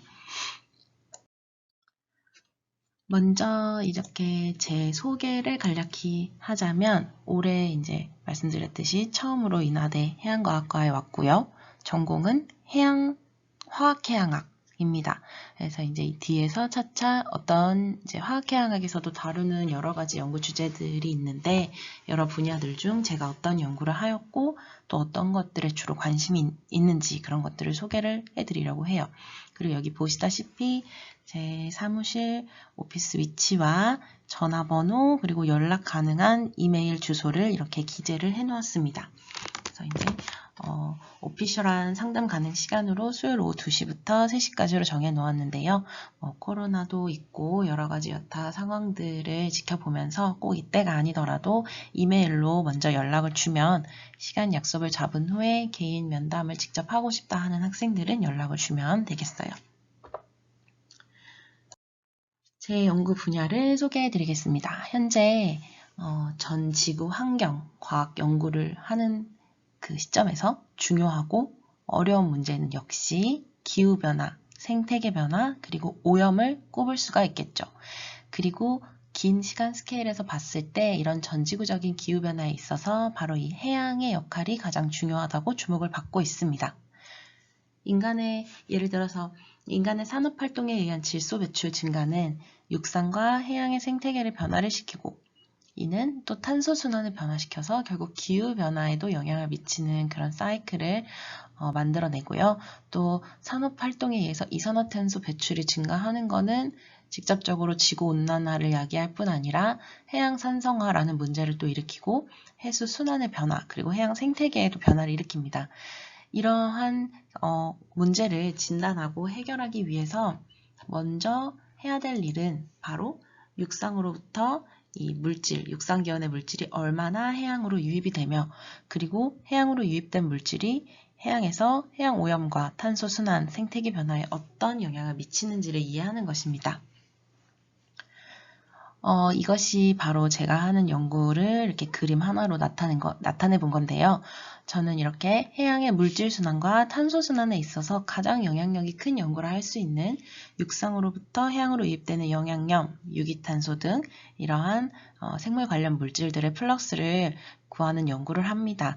그리고 이렇게 그림과 같이 지역을 연안에 가까운 지역, 그리고 외해로 연결되는 이 대륙붕 해역, 그리고 이렇게 먼 바다에서 이 물질들의 플럭스를 연구를 하는데 이렇게 수평적으로 해양으로 유입되는 것과 수직적으로 유광층과 심층 사이에서 교환되는 영양염과 탄소의 양을 보고 있습니다.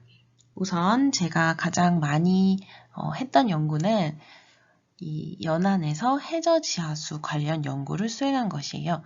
이렇게 지하수가 얼마나 바다로 유입되는지 그리고 지하수를 통해 나오는 물질들의 양이 얼마나 되는지 그리고 이것들을 다른 대기나 강물로부터 오는 양들과 비교를 해봤고 이렇게 지하수를 통해서 유출된 많은 양의 육상기원 물질들이 연안 환경에 어떤 영향을 미치는지 이런 것들을 주로 연구를 하였고요. 그리고 박사학위 받고 나서는 이렇게 대륙붕을 통해서 그러니까 우리나라 서해에도 대륙붕이 굉장히 넓게 발달되어 있는 것 아시죠? 서남해에.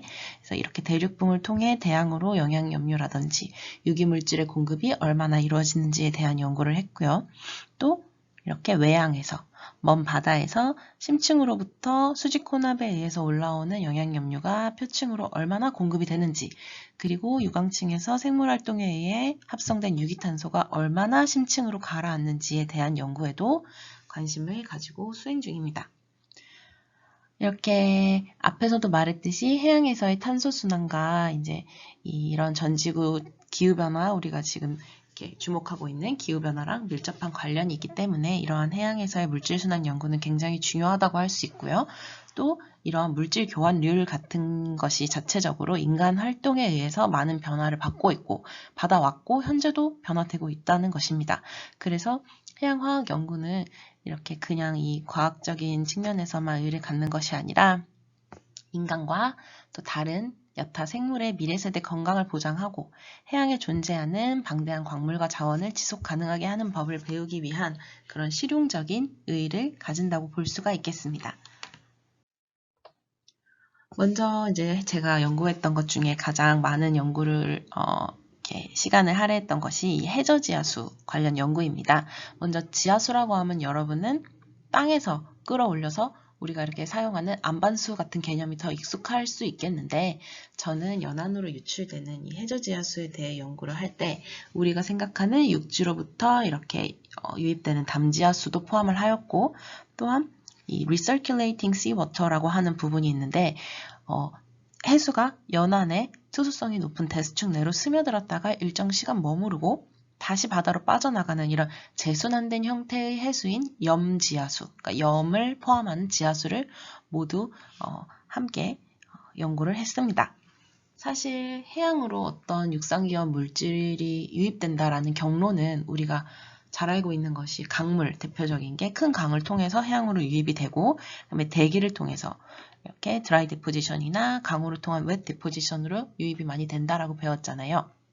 그리고 이렇게 강물을 통해 뭐 연간 얼마가 수송이 된다, 대기를 통해 얼마가 떨어진다, 이런 결과는 잘 알려져 있는 편인데 반해 지하수가 얼마나 해양으로 유출되는지 이런 것들은 몇 개의 지역적인 연구들이 대부분이었습니다. 그래서 가장 처음으로 지하수 유출을 연구한 케이스는 1868년에 심해에서 어떤 스프링이 이렇게 항해를 하는 선원들에게 얼마나 위험한지 알아보고자 손렐이라는 사람에 의해서 수행이 된 것이 가장 처음 지하수 유출 연구 케이스이고요. 그렇지만 그 이후에 이제 1990년대 중반까지도 지하수 유출을 감지하고 이거를 어떻게 측정해야 되는지 방법이 너무 어려웠기 때문에 학계에서는 이렇게 해저지하수가 주목을 받지 못하고 과거에는 그렇게 있었습니다. 그러나 이제 이 지하수를 처음으로 정교한 방법으로 측정한 연구자가 이제 여기 이 논문의 저자인 무어 교수님인데요. 1966년에 여기 지하수를 추적하기 위한 추적자로, 트레이서로 라듐 방사성 동위원소인 레디움을 활용을 하였고, 얘네는 방사능 붕괴를 하기 때문에 어떤 시간의 개념을 적용을 할 수가 있어요. 그래가지고 이제 이러한 추적자를 활용하여 지하수 유출량을 계산하고 측정하기 시작하였고, 그 후에 이제 지하수를 정량화하기 위해서 여러 다른 방법들과 뭐 CPG미터라든지 이런 도구들이 개발이 되기 시작했습니다. 그리고 이제 연구가 90년대 후반, 2000년대 초반부터 이렇게 활발하게 진행이 되게 되는데요.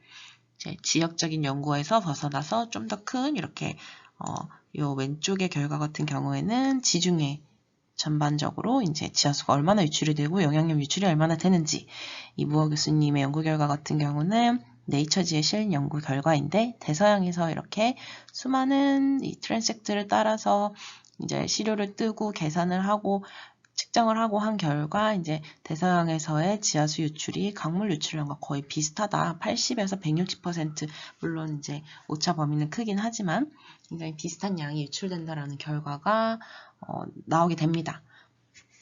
그리고 이제 최근에는 이러한 전지구적으로 얼만큼의 지하수가 해양으로 유출이 되는지 이런 연구들이 2018년, 19년 이렇게 굉장히 최근에 진행이 되었고, 이 논문에 이제 저도 같이 참여한 그런 연구 결과였어요.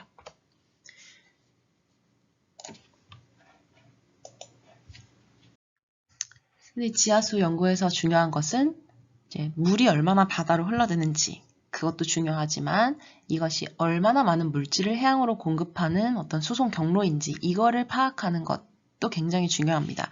뿐만 아니라 그렇게 지하수를 통해 흘러온 물질이 어떠한 환경과 생태적인 영향을 미치는지도 매우 중요한 연구 사안이 되겠죠. 그렇다면 이제 제가 그래서 지하수 연구를 하다가 물질 수송량을 연구한 가장 첫 번째가 이제 지하수 유출을 통한 영양염 플럭스였습니다. 그래서 이제 저는 이 전지구적인 규모에서 이런 플럭스를 알아보기 위해서 전 세계 대양 대수층에서 이제 발표된 논문 자료들, 지하수중, 영양염 농도, 라듐 농도 등을 모두 취합을 해서 이제 모델링을 하시는 분들과 함께 협업을 해가지고 전 지구적으로 지하수를 통한 영양염 유출량이 얼마나 되는지를 평가를 해보게 되었습니다. 그 결과 이제 여기에 하나하나 용존 무기 질소, 인, 규소를 이렇게 각각 나눠서 이 지하수와 파란색 바가 지하수고요. 이 핑크색 바가 강물 통한 이제 각 원소의 양인데 지하수를 통한 유출량이 이렇게 전체적으로 봤을 때 강물에 의한 유출량보다 많거나 일부 이렇게 한 70% 이상 되는 비슷한 양을 나타낸다. 라는 연구 결과를 발표하게 됐고, 그래서 우리가 이제 육지 해양 경계면에서 영양염의 상호작용을 보다 더 잘 이해하기 위해서는 이렇게 지하수를 통한 유출량이 전지구적 해양 어떤 영양염 물질 수지 모델에 포함이 되어야 된다. 이제 강물만 중요한 것이 아니다라는 것을 이제 알게 됩니다. 그리고 또 제가 했던 연구 중 하나는 이렇게 그냥 단순히 물질 플럭스가 얼마다 이거에 그치지 않고 이제 지하수가 해수를 이제 해양으로 빠져나가는 그 과정에서 이러한 해저하구라는 어떤 퇴적층, 대수층 내의 퇴적층을 이렇게 통과하게 되는데 이 안에서 지하수에 있던 성분이 그대로 보존적으로 유입이 되는 게 아니라 물론 그런 경우도 있겠지만 여기 퇴적층 내에서 여러 가지 생화학적 변화를 겪습니다. 그래서 이 해저하구 내에서 겪는 어떤 현상을 이제 실험실 실험이나 이런 것들로 관측으로 파악을 하고 그로 인해서 어떻게 영양염 농도가 대수층 내에서 변하는지 그 변하게 하는 요인은 무엇인지 이런 것 등등을 또 연구를 해서 유출량에 영향을 줄 수 있는 메커니즘에 대한 연구도 수행을 할 수가 있었어요. 이렇게 이때는 이제 실험실에다가 대략적인 지하수가 퇴적층을 따라서 이제 통과되는 그런 환경을 이제 모사를 해 본 것이에요. 그래서 이제 이런 연구도 수행을 했고요. 그 다음에 이제 현장에서 했던 연구들을 보여드릴게요. 우선 이제 지하수 연구를 하기에 정말 좋았던 지역이 지금 이제 인천에 위치해 있는 이 서해도 굉장히 지하수 유출이 많지만 이 제주도 같은 경우에는 특히나 큰 강도 없고 되게 투수성이 높은 그런 지질학적 특성을 띠고 있는 그런 화산섬이기 때문에 비가 오면 그 물의 절반 이상이 다 지하수를 통해서 이렇게 해수로 빠져나가는 그런 구조를 갖기 때문에 게다가 이제 이 주변 제주도 주변 해류가 굉장히 올리고트로픽한 이 스시마 커런트가 지나갑니다. 그럼 여기서 지하수가 이렇게 유출이 됐어요. 그러면은 거의 그 지하수 유출에 의한 영양염이라던가 어떤 먹이원으로 생물들이 많이 의존을 하겠다 이제 싶었고 지하수에는 이렇게 담수가 뽕뽕뽕뽕 많이 나오는 이런 스프링들도 관찰을 할 수 있는 그런 지역들이 있습니다. 그래서 이제 제주도에서 지하수 유출 관련한 연구를 여러 가지 수행을 했는데요. 우선 특이한 거, 재밌는 거는 제주도를 이렇게 반으로 나눴을 때 서부는 이제 담지하수가 굉장히 우세한 Fresh Groundwater Dominant System이라고 저희가 얘기를 하고요. 동부 같은 경우는 염지하수가 되게 우세한 게 약간 그 밑에 이걸 그러니까 구성하고 있는 안반이나 어떤 퇴적물 그러한 지질학적 구조, 수리 지질학적 구조 차이 때문에 여기는 이렇게 이제 해수가 퇴적층으로 잘 침투를 하는 해서 이제 이렇게 퇴적층 안에서 머물다가 다시 빠져나가는 염지하수가 우세한 것이고 이제 서부에는 이제 안반에서 우리가 용출수라고도 많이 예전에 교과서에서 배웠던 것처럼 담수가 이렇게 바로바로 해양으로 빠져나가는 그런 작용이 우세해요. 그래가지고 이제 우선 서부에서 이게 너무 이제 여기는 남서부에 있는 화순만이라는 지역인데 진짜 일하러 갔던 건데 날씨도 너무 예쁘고 경관도 너무 예뻐서 참 좋았던 기억이 나네요. 그래서 신나게 샘플링을 했었는데 그 결과 이제 여기 보면은 지하수 중 영양염 농도가 칼라바로 나타내져 있고 만이 이렇게 있으면 만 안쪽의 해수 그리고 만 아예 바깥쪽 멀리의 외해수를 측정한 결과 지하수에 있는 영양염 농도가 해수에 비해 확실히 확연하게 높은 것을 관찰할 수 있었고 그래서 그게 이제 플럭스를 계산했을 때 정말 이제 지하수를 통한 영양염 유입이 굉장히 만 내 생태계에 중요한 영향을 미칠 수 있을 만큼 그 양적으로 우세하구나라는 것을 확인할 수 있었고요. 또 지하수 유출량이 이제 뭐 여러 가지로 영향을 받을 수 있는데 이 많았던 시기에 염분을 보니까 이렇게 왜 이렇게 만 바깥쪽까지 되게 이 낮은 저염수의 물이 영향을 많이 줄 수 있다라는 가능성 또한 발견을 할 수 있었습니다. 그럼 이제 서부 여행을 이렇게 잠깐 맛보기로 보고 제주도 동부를 가봤어요. 갔는데 이게 정말 어떻게 합성이 아니라 제주도를 여행을 가서 이런 걸 본 기억이 있는 분이 있을지 모르겠는데 이렇게 여기가 지금 섭지코지 있는 근처에 방두, 그러니까 지금은 신양해수욕장으로 이름이 바뀌었고 옛날에는 방두만이었다고 하는데 여기 이렇게 녹조류 대번성이 너무 빈번하게 일어나기 때문에 이제 심지어 주기적으로 이제 시에서 구에서 뭐 이런 구는 없나요? 아무튼 시에서 이렇게 주기적으로 조류를 걷어내는 작업을 하기까지 한다고 해요. 그래서 대체 무엇이 이제 이렇게 얘네들이 많이 자란다는 거는 얘네들이 많이 자랄 수밖에 없는 어떤 먹이가 되게 과도하게 공급이 된다거나 이런 원인들이 있을 거잖아요.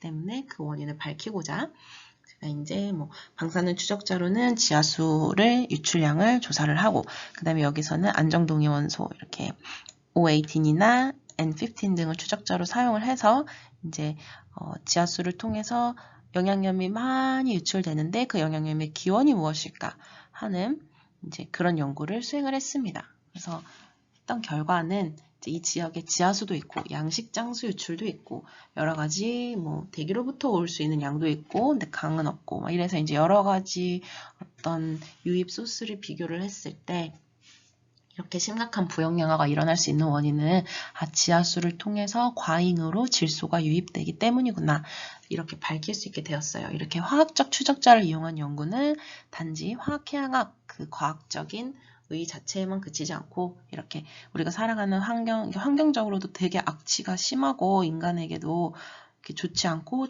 봤을 때 자연 경관도 해치고 그리고 이제 환경적 이렇게 생물들도 이제 이 안에서 좀 여러 가지 그런 이제 삶의 터전의 변화를 겪는 거잖아요.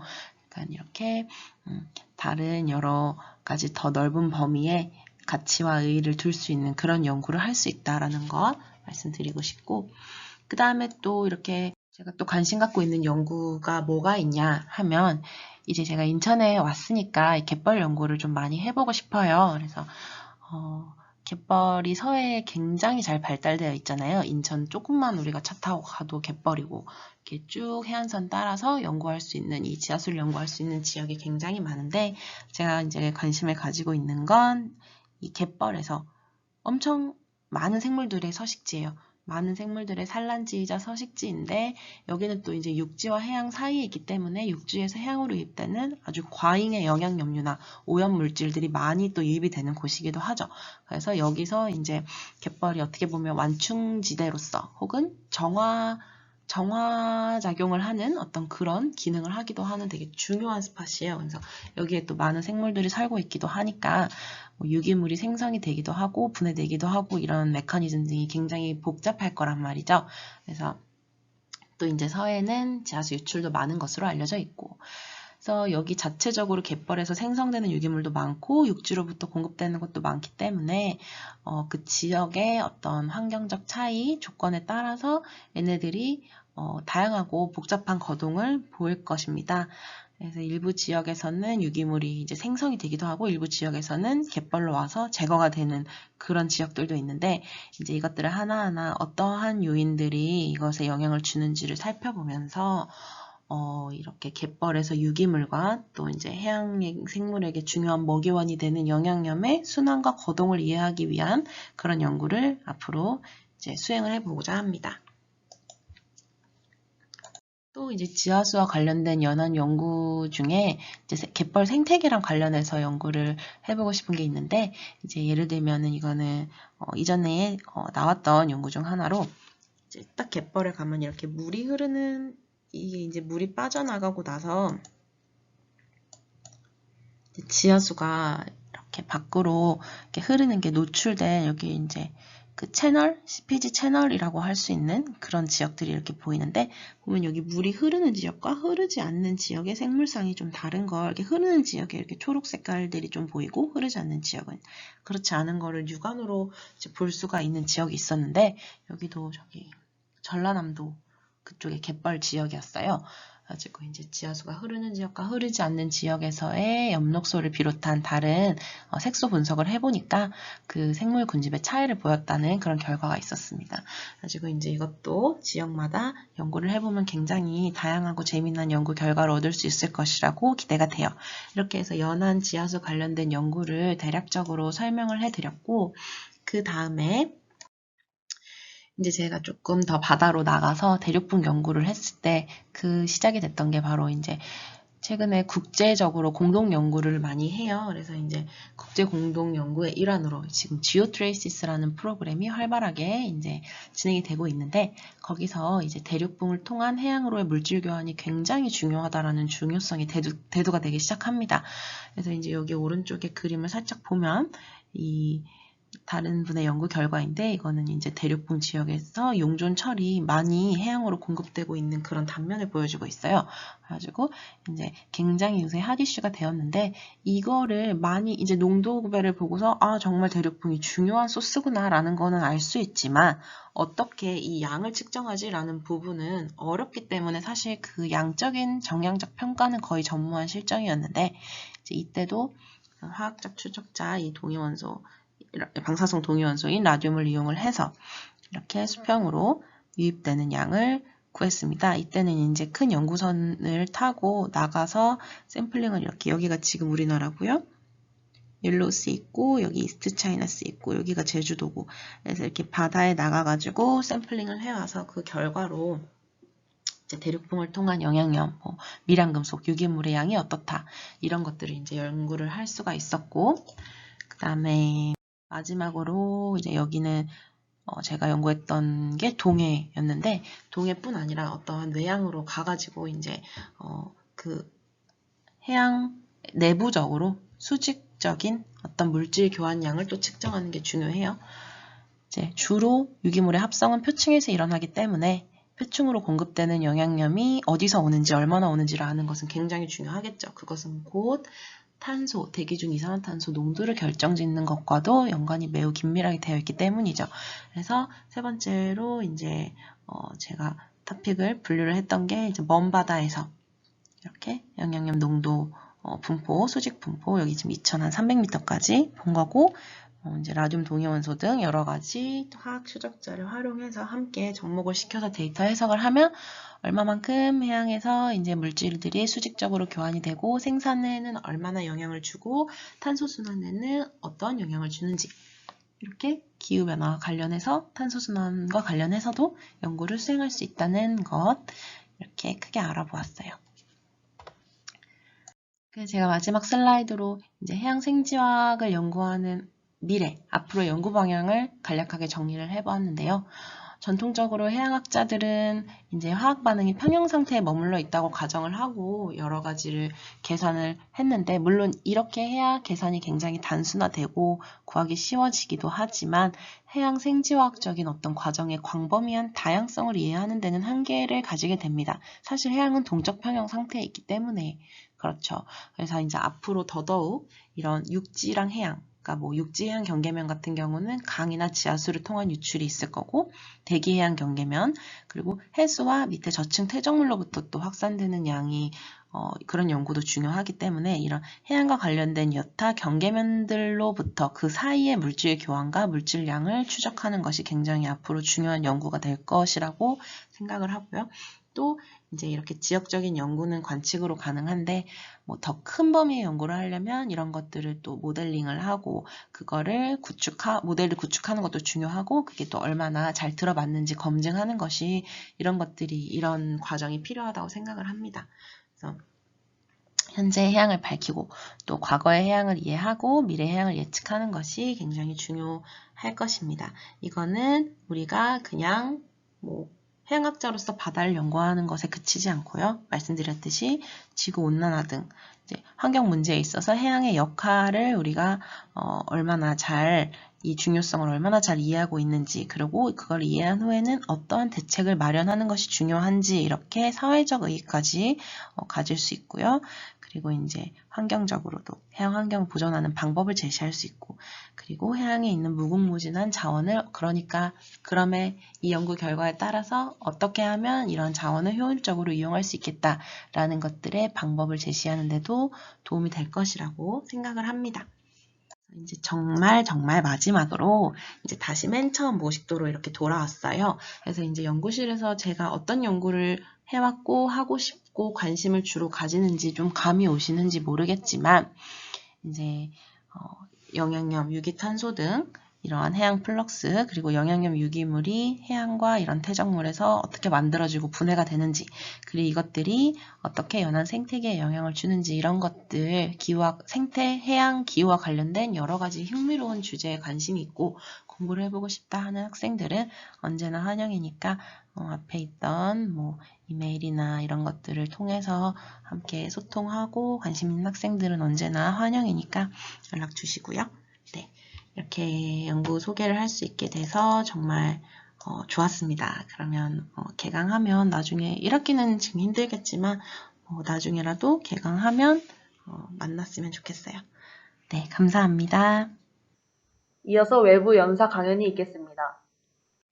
안녕하세요. 해양학과 후배 여러분, 극지연구소의 김진영입니다. 오늘 해양인의 밤을 맞이해서 제가 수행하고 있는 연구를 여러분들에게 소개할 수 있는 기회를 갖게 돼서 무한한 영광으로 생각하고요. 다시 한번 해양인의 밤 행사 맞이하신 것 거듭 축하드리고요. 제가 오늘 준비한 내용 간략하게 소개해 드리겠습니다. 제가 오늘 들려드릴 내용은 남극 어류의 이야기입니다. 제가 수행하고 있는 연구 주제이기도 하고요. 여러분들이 생각하는 남극 바닷속의 모습은 어떤 모습입니까? 많이 알려져 있지는 않지만 아마 이런 열대 바닷속의 모습은 아니라는 것은 쉽게 예상할 수 있으실 겁니다. 네, 그렇습니다. 남극의 바다는 겉으로 봤을 때 매우 적막하고 쓸쓸한 모습이 더 맞을 겁니다. 남극은 아시다시피 눈과 얼음으로 둘러싸인 고립된 지역이고요. 원래부터 고립되었진 않았습니다. 약 5,500만 년 전에 드레이크 패시지가 열리면서 대륙을 둘러싼 순환류가 생겼고, 그로 인해 기후적으로 고립되면서 연중 영하에 이르는 차가운 해양 기후를 맞이하게 되었습니다. 하지만 그럼에도 불구하고 남극에서도 바닷속에 푸드 앱은 여전히 존재하고요. 그 중에서도 어류는 상위 포식자와 하위 포식자를 연결해주는 아주 중요한 역할을 수행하고 있습니다. 남극에는 지금까지 알려진 대로 5개 과에 123종의 어류가 있는 것으로 알려지고 있습니다. 자, 그럼 지금부터 본격적으로 남극 어류를 만나러 가보실까요? 2016년 촬영된 영상이고요. 현재 남극 어류 채취를 위해서 현장으로 나가고 있는 모습입니다. 보시기에 참 아름다운 모습이죠. 물속의 모습은 어떨까요? 차가운 바닷속에 살얼음이 얼어 있습니다. 그 얼음과 얼음 사이에 얼어붙은 채로 움직이지 않는 작은 물고기가 보이네요.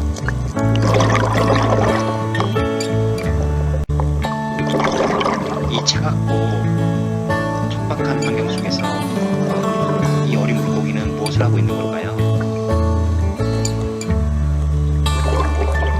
네, 그렇습니다. 이 물고기에게는 이 얼음과 얼음 사이가 놀이터이자 산란터이자 휴식터인 것입니다. 이 차가운 물속에서 과연 저 어류는 어떻게 생존할 수 있을까요? 남극 어류에게는요, 여러 가지 특별한 능력이 있습니다. 첫 번째, 차가운 물속에서 얼지 않고 생존할 수 있는 비기밀이기도 한데요. 남극 어류만이 갖고 있는 항동결 단백질입니다.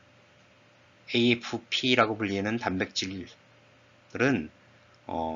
어류의 체내에 얼음 결정이 생기는 것을 막음으로써 혈액이 얼지 않고 유지될 수 있도록 하는 남극 해양 생물이 갖고 있는 생명의 신비 중의 하나입니다. 유전체 분석을 해보면요, 남극 어류만이 갖고 있는 다른 물고기에는 없는 이 안티프리징 프로테인의 유전자가 선명하게 드러나는 것을 확인할 수 있습니다. 저희 연구팀은 남극 어류가 지닌 항동계열 단백질을 이용해서 봄철 우리나라에 많은 피해를 일으키고 있는 저수온 피해 해결에 이용할 수 있을 것으로 기대하고 있습니다. 또한 남극 어류는 특별한 골격을 갖고 있는데요. 남극 어류는 불에를 갖고 있지 않습니다. 그렇다 보니 헤엄을 치려면 많은 에너지를 들여야 됩니다. 그 에너지를 절감하기 위해서 스스로 뼈를 연골화 시키면서 진화했습니다. 그림에서 보듯이 파란색으로 드러나는 부분이 연골인데요. 일반 어류에 비해서 극명하게 다른 모습을 보이는 것을 알 수 있습니다. 뼈가 연골화 되었다는 것은 사람으로 치면 골다공증이라고 볼 수 있는데요. 네, 남극 어류는 골다공증을 앓고 있는 겁니다. 그럼에도 불구하고 남극 어류는 성공적으로 산란하고 성장하고 생식할 수 있는 능력이 있습니다. 저희 연구팀은 남극 어류의 이 고령성 특징으로부터 골다공증 치료제의 양리 후보 물질이나 메커니즘을 발견할 수 있을 것으로 기대하고 있습니다. 그 밖의 특징으로서 이미 언론을 통해서 보도된 바 있었는데요. 남극 어류가 갖고 있는 투명한 혈액입니다. 직접 제가 해부해 본 사진인데요. 일반적으로 여러분들이 아시는 어류를 해부하면 이런 모습입니다. 하지만 아래쪽에 보이는 남극 빙어의 모습은 물에다 쓰신 것처럼 투명한 혈액으로 인해 혈액이 없는 것처럼 보일 겁니다. 일반적으로 여러분들이 아시는 혈액이 붉은 것은 이 햄이라고 하는 구조 속에서 가운데 철이 위치하고 있기 때문입니다. 철의 색깔이 붉은색이거든요. 일반적으로 어류는 그와 같은 햄 구조를 4개를 가지고 있습니다. 그렇다 보니까 철이 풍부하게 있고 그래서 혈액이 붉게 보이는 것입니다. 그에 반해서 남극 어류는 햄 구조를 단 하나만 가지고 있습니다. 그러다 보니까 헤모글로빈 수치가 일반 어류의 10분의 1에 그치는 겁니다. 그래서 투명하게 보이는 것이고요. 헤모글로빈 수치가 낮다는 것은 사람으로 치면 잘 아시다시피 빈혈입니다. 남극 어류는 빈혈임에도 불구하고 생존하는데 아무 문제가 없습니다. 저희 연구진은 또한 남극 어류의 이 혈액의 특성을 파악해 보면 어쩌면 빈혈 치료제에 좋은 솔루션이 되지 않을까 하는 기대를 가지고 있습니다. 그 밖에도 많은 특징이 있는데요. 이렇게 많은 특징과 유용한 유전 형질을 가지고 있음에도 불구하고 왜 아직까지 남극 어류에 대한 연구가 많이 되어 있지 않을까요? 그것은 남극 어류를 연구하기 위해서는 특별한 시설이 필요하기 때문입니다. 바로 아쿠아리움이죠. 그래서 지금까지는 전 세계의 선진국에서만 제한적으로 남극 어류에 대한 연구가 수행되어 왔습니다. 우리나라는 어땠냐고요? 제가 5년 전 처음 남극 세종기지를 방문했을 때의 모습입니다. 아쿠아리움은커녕 여러분 잘 아시는 빨간 다라를 갖다 놓고 물고기를 담아 놓고 있었습니다. 간밤에 바람이라도 불면 날아가 버리고 물고기들은 죽게 되고 이런 열악한 시설이었습니다. 그래서 저는 남극 어류 연구를 위해서는 아쿠아리움의 필요성을 절실히 느끼고요. 2016년도에 세종 아쿠아존을 만들게 되었습니다. 이 아쿠아리움을 바탕으로 다양한 종류의 남극 어류를 채집해서 유지 배양하면서 다양한 실험을 수행할 수 있었습니다. 그리고 2018년도에는 전 세계 최초로 자국의 나라에 남극 어류를 수용할 수 있는 남극생물 전용의 아쿠아리움을 극지연구소 내에 설치하게 되었습니다.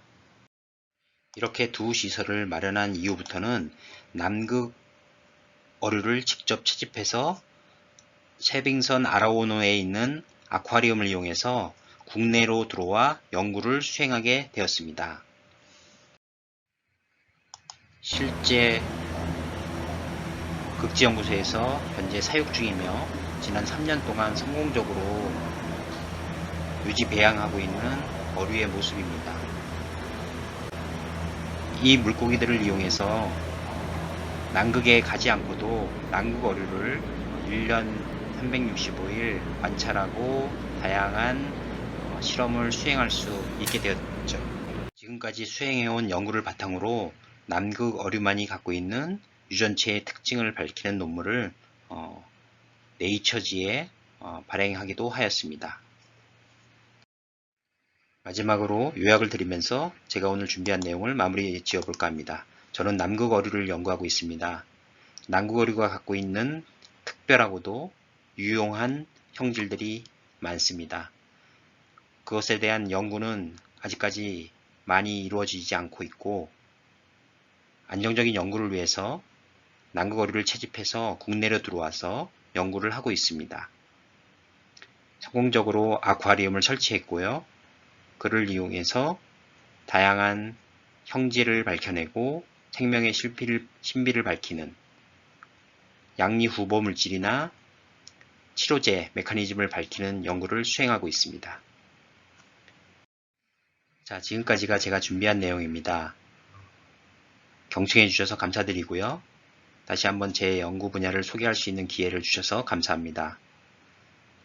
앞으로 뉴스나 매스컴에서 남극 연구, 그 중에서도 어류 연구가 나오거들랑 우리 선배님이 수행하시는 연구구나 하고 관심과 격려 부탁드리고요. 그리고 여러분들 극지연구소 방문할 기회가 있으면 언제든지 찾아오시면 남극 어류도 보여드리고 또 남극 연구도 수행할 수 있는 기회도 여러분들에게 제공해 드릴 수 있으니 그 또한 많은 관심 가져주시기 바랍니다.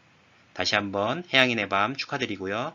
여러분들 다시 만나 뵙게 될 수 있기를 바라겠습니다. 감사합니다.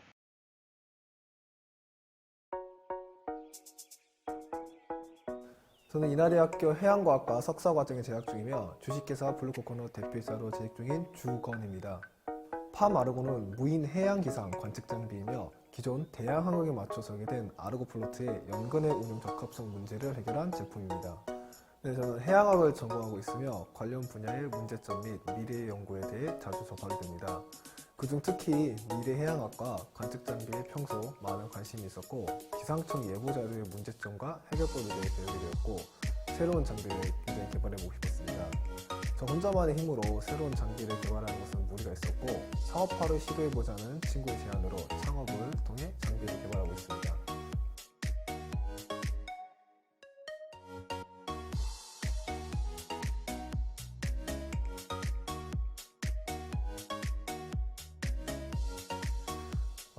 Popularization of Marine Data, 그러니까 해양 데이터의 대중화라는 비전을 가지고 있습니다. 가까운 앞바다부터 거친 먼 바다까지 모두가 접근하고 활용할 수 있는 해양 자료를 생산하는 것을 목표로 기업을 성장시키고 있습니다. 네, 아무래도 연구개발에서 끝마치는 것이 아닌 사업화 단계까지 고려를 하다 보니 굉장히 고려해야 될 사항이 많았습니다. 저는 공학이 아닌 자연과학을 전공했다 보니 세부적인 기기 설계에는 아무래도 한계가 있었습니다. 같은 해양과학과 출신 공대생 친구들과 팀을 함께 꾸리고 사업화를 제안한 친구와 비즈니스 파트를 맡으면서 회사를 꾸리고 성장할 때가 굉장히 기억에 남습니다.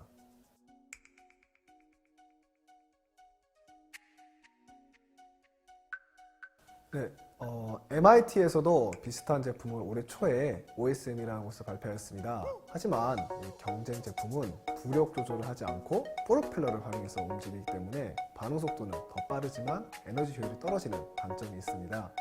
또한 LTE 안테나만 탑재하기 때문에 가까운 바다에서만 활용이 가능하지만 저희 파마르고는 위성통신망을 활용하여 전 세계 바다 어느 곳에서도 관측을 수행할 수 있습니다. 현재 기존 아르고 플로트는 전 세계 바다에 약 4,000여 개가 떠다니면서 해양 데이터를 생산하고 있습니다.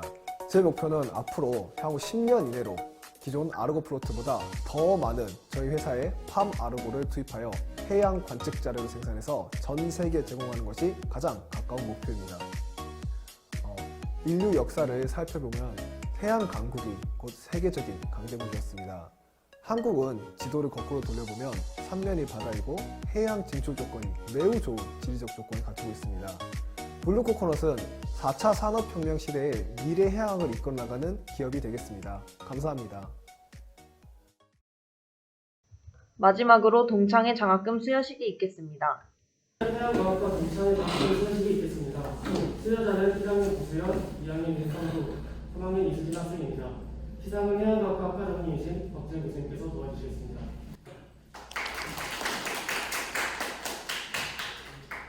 먼저 1학년 고수연 학생이 먼저 나와주세요.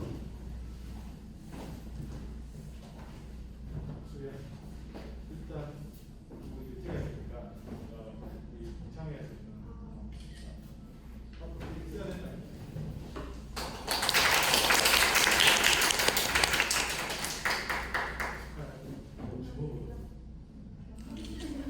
네, 다음 2학년 윤상수 학생 나와주세요.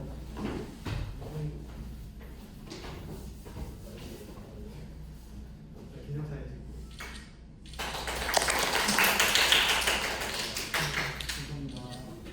다음 3학년 이수진 학생 나와주세요.